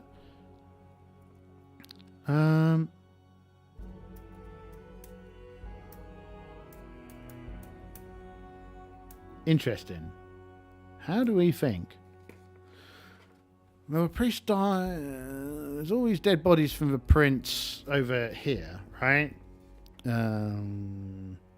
Where was it? There's the long path going up there, and then I've kind of missed out a whole bunch of map over here, right? There's a way kind of out here. Interesting. There's another one nearer to here. We're gonna have to go back. But also, we need to go back for two reasons. First off, we need to inform, and this looks like it's a long way down. It doesn't look like it's directly connected, right? So, well, we're going to bear this in mind, and we're going to retreat. And oh, my eyesight's going a bit weird. I think I'm getting a migraine. Well, I guess that kind of winds that up. If I'm getting a migraine, and we're going to have to go back. We're going to have to go back, right? We're going to have to go back up through here, back around here, and back in this direction to see if we can find. See if we can find where this blasted rod is, because we can't see the rod in here. We can just see a big fat evil worm monster. So yeah, well, that'll be that. So we're going to have plenty of opportunity for everyone else to get killed, even though they've managed to survive this far. We've also got to go back and tell the giant worm person that we found Matey Boy. So the person made out of lots of wiggling worms. And so with that, I think I'll bid you all adieu. So thank you very much, everybody. Anyone who's here, you've been much appreciated, much enjoyed. I mean, it's almost dinner time as well, so, double trouble. Have a great one. Be cool. Enjoy life.